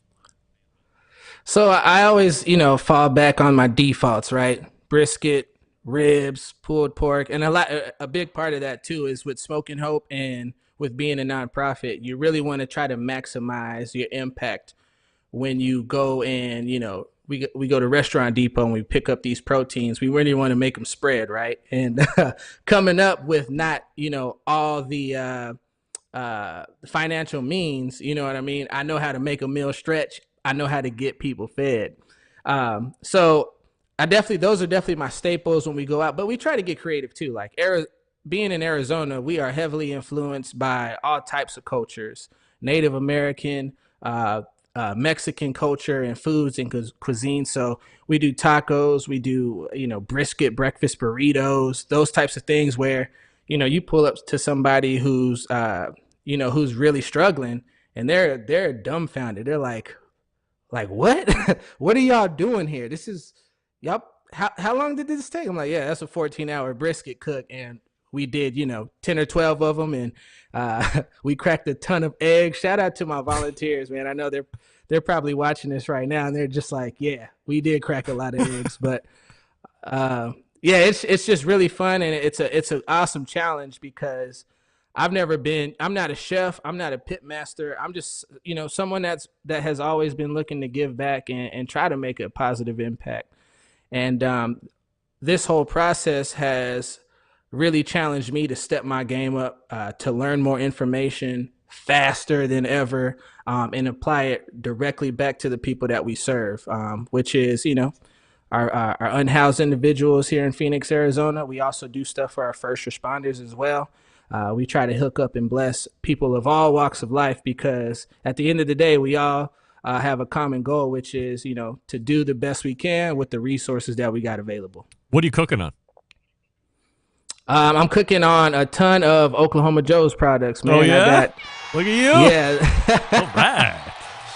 Yeah, man. Shout out to Oklahoma Joe's, man. When they saw what we were doing, I think it was like the first video back in mid 2018, man. I had my camera and I said, yo, we're going to cook 32 pounds of pulled pork. And at the time, that was like the most I had ever cooked. But I look back at that now and I'm like, $4. That's not a lot. Right? Yeah. So when they saw what we were doing, they said, oh, like, we got to hook you up. Let's set you up with a bigger grill. And then between that and then the things that I do with the Jonathan Barbecue page, which is a little more, fun. And I'm kind of embracing some of this Instagram to the drum smokers, even to the Rider Deluxe, that's came in so much handy because I can start a brisket on I can start a bunch of briskets on the offsets, and then I can move those over to the pellet grill once I've went ahead and wrapped them, and I don't need so much smoke applied to it. And at that point, it's just more about maintaining temperatures and things like that. So yeah, I get down on a bunch of their products, dude. So since you, since you have a number of them, are you able to designate certain ones for certain proteins? I know you had just mentioned, you'll start them in one, maybe finish them in another, but, outside of that, are there certain cookers that you think are really chicken machines or rib machines or steak machines? I can't say that. They all can, it's like in a lot of things in life, right? Like you can reach a final destination by taking different routes. So I don't have that, but I will say, like, what I find that I have to think about a lot is, okay, how many pounds are we cooking? Space on the grills. How do we want to position them? What do I feel like? Like, how much work do I feel like putting into some of these cooks? Especially when you talk about, like this weekend we're doing a backpack drive for some kids back to school in an underprivileged community. And, kids don't want a whole lot of, big rah, dinosaur, beef ribs and stuff. You know what I'm saying? So at that point, I'm like, okay, we probably don't need to hit them with a ton of, smoke flavor and some over the top things. That's when you dial it back and you say, oh, if we're just grilling, I can pop up they got this awesome the charcoal grill. It's called they got the Judge as well as the Blackjack, man, and it's just they're just fun to grill on. I love switching it up because we do smoke a lot of proteins, but grilling is also fun too. That's when you can do the hot and fast things where if we putting a bunch of chicken on there to make chicken sandwiches or something, we could really get down, man. Jonathan, let me ask you one last question, and let's talk about Arizona here for a second. When I had first gotten into this deal, so it's 14 years now doing live shows, 2 years as a straight podcast before that, so I've been doing it for quite a while. There was a definite section of time where Arizona was one of the budding barbecue communities, especially on the competition side of thing. I think there was the AZ Barbecue Society, and then that had fractured off, and those guys, or some of them, decided to start something else. So maybe there were 2 or 3 different sanctioning, but they've all seemed to die off at this point. So now you're either finding maybe an IBCA or a KCBS contest in Arizona. What's your take on Arizona barbecue culture right now, encompassing competitions and just restaurants and barbecue themes in general? I think we're in a very interesting spot right now. I think there's a lot of younger folk that are a part of this culture that are starting to see that, through, whether it's social media, the food truck industry, smaller restaurants, they're saying, hey, what if we took some of these traditional dishes and traditional recipes and put a spin on it, whether it's just using what we have at our disposal, right? Again, back to the cultural references and things that we have here. Mexican culture, nopales, right? We have cactuses like outside. You know what I mean? We can make that into a dish, whether you're going to garnish things with it, or I've had just straight up nopales tacos. You know what I mean? Where someone that's not from this state, they would see that type of cactus and think like, there's no food there. Or prickly pear, right? Prickly pear is another bud that grows off of a cactus. Seeing folks make barbecue sauce with that's infused with prickly pear, pekin chilies, jalapenos. So there's definitely like an Arizona style of barbecue. And the cool thing about Arizona too is that it's that Southwest region. So we get a lot of influence from, of course, Texas, Mexico, and then you got things like influences from California, which they have water, which is amazing. You know what I'm saying? So they have some of their dishes. We would think, oh man, I wish I could get that. We actually can now. We're in the age where you can literally have something overnighted to you. It's a really cool. I think we're in a really cool moment in time where we can Arizona can make that comeback, right? We can rebuild some of those things that maybe got fractured off, like you were saying. But I'm always about, also, taking outside resources and information. Like there's so many guys out here, so many folks out here that are heavily influenced from, the Texas Tejano culture, which is, Texas has a bunch of different, types of barbecue too, but getting down to, hey, brisket is king, things like that. And then saying, okay, how do we put a spin on brisket? It's really cool to be a part of. I'm still a student of the game. So I just show love to these guys that I see doing it. And then I say, hey, by the way, I got this Smokin Hope organization. I'd love for you to come out and guest cook. And from there, you start to create a dialogue with different people, different cultures, and really getting people to mesh together and come together and support the community. Jonathan Jones breaking it all down for us right here. He is the founder and pitmaster of Smokin Hope. The website smokinhope.org, and you can also follow the Smokin Hope Instagram at Smokin Hope, or you can follow Jonathan on Instagram on his personal account, jonathan.bbq, and check out what he's up to. Jonathan, really appreciate the time this evening learning about you and, of course, the Smokin Hope Foundation. Continued success, and we'll do it again soon. I appreciate you. You got it. There he is. Jonathan Jones right there. All guests appear via the Oklahoma Joe's Rider Deluxe Pellet Grills hotline. Inspiring, to say the least, what he's got going on with Smokin Hope. So if you have some extra bucks that you're looking to donate to great causes and you heard this, why not go over to smokinhope.org and go ahead and donate financially? I know a lot of these different charitable organizations, people want to show up or, give product, this and that and the other thing. But really, in the end, this is just my opinion.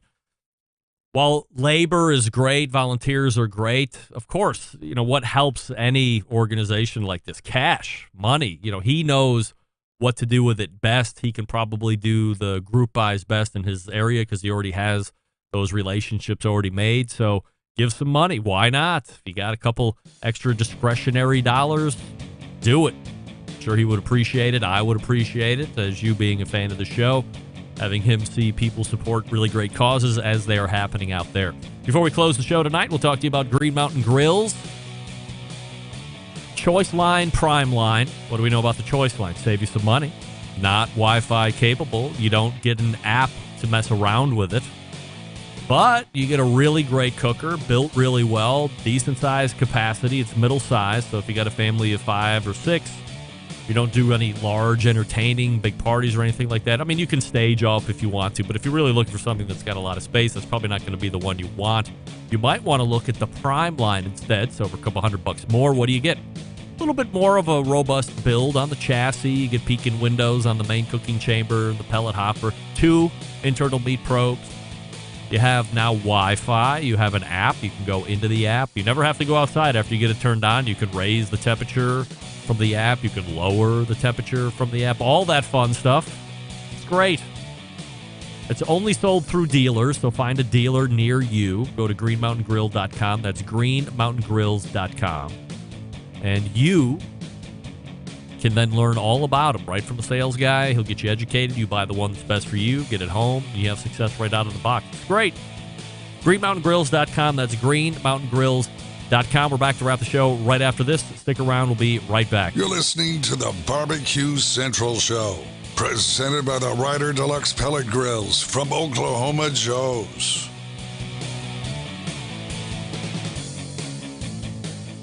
Whole packers, full racks, legs and thighs, injecting butts. If you've never heard this before, you might think you found the best XXX show ever.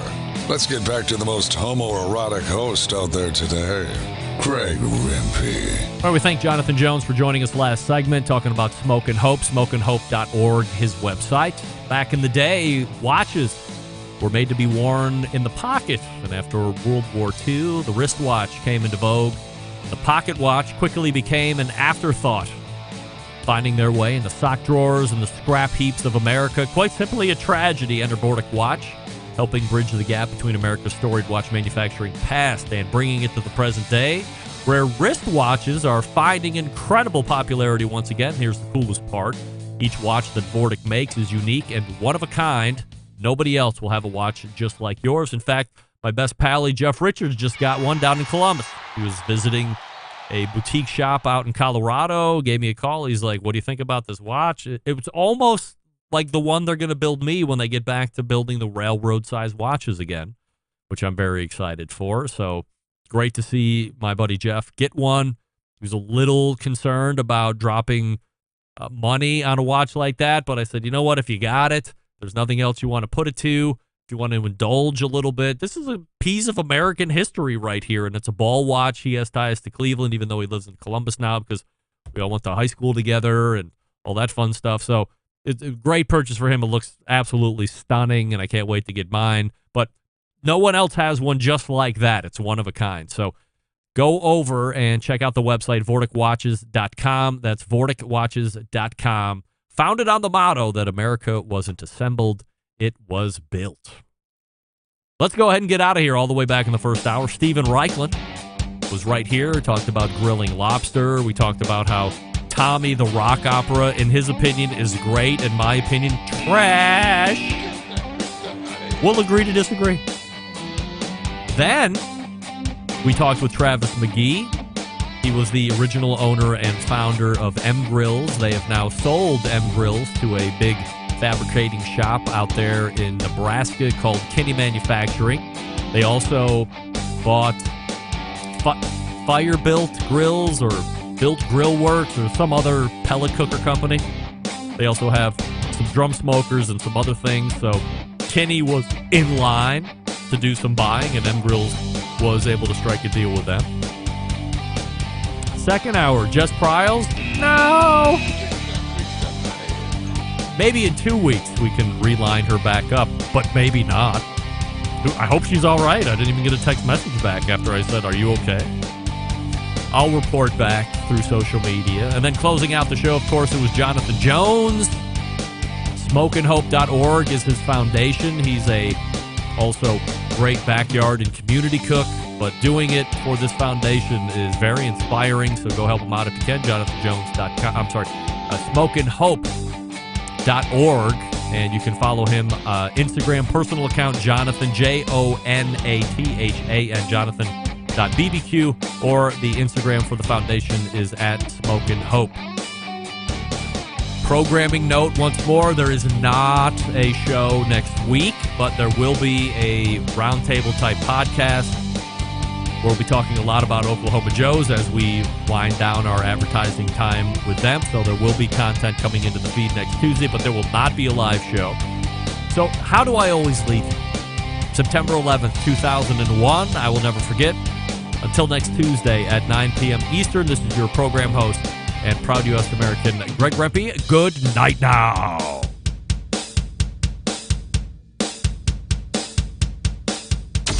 Hey, what's up? This is JM, host of the Celebrity Grill podcast on iTunes, and you're listening to the Barbecue Central Radio Network. All barbecue and grilling, all the time.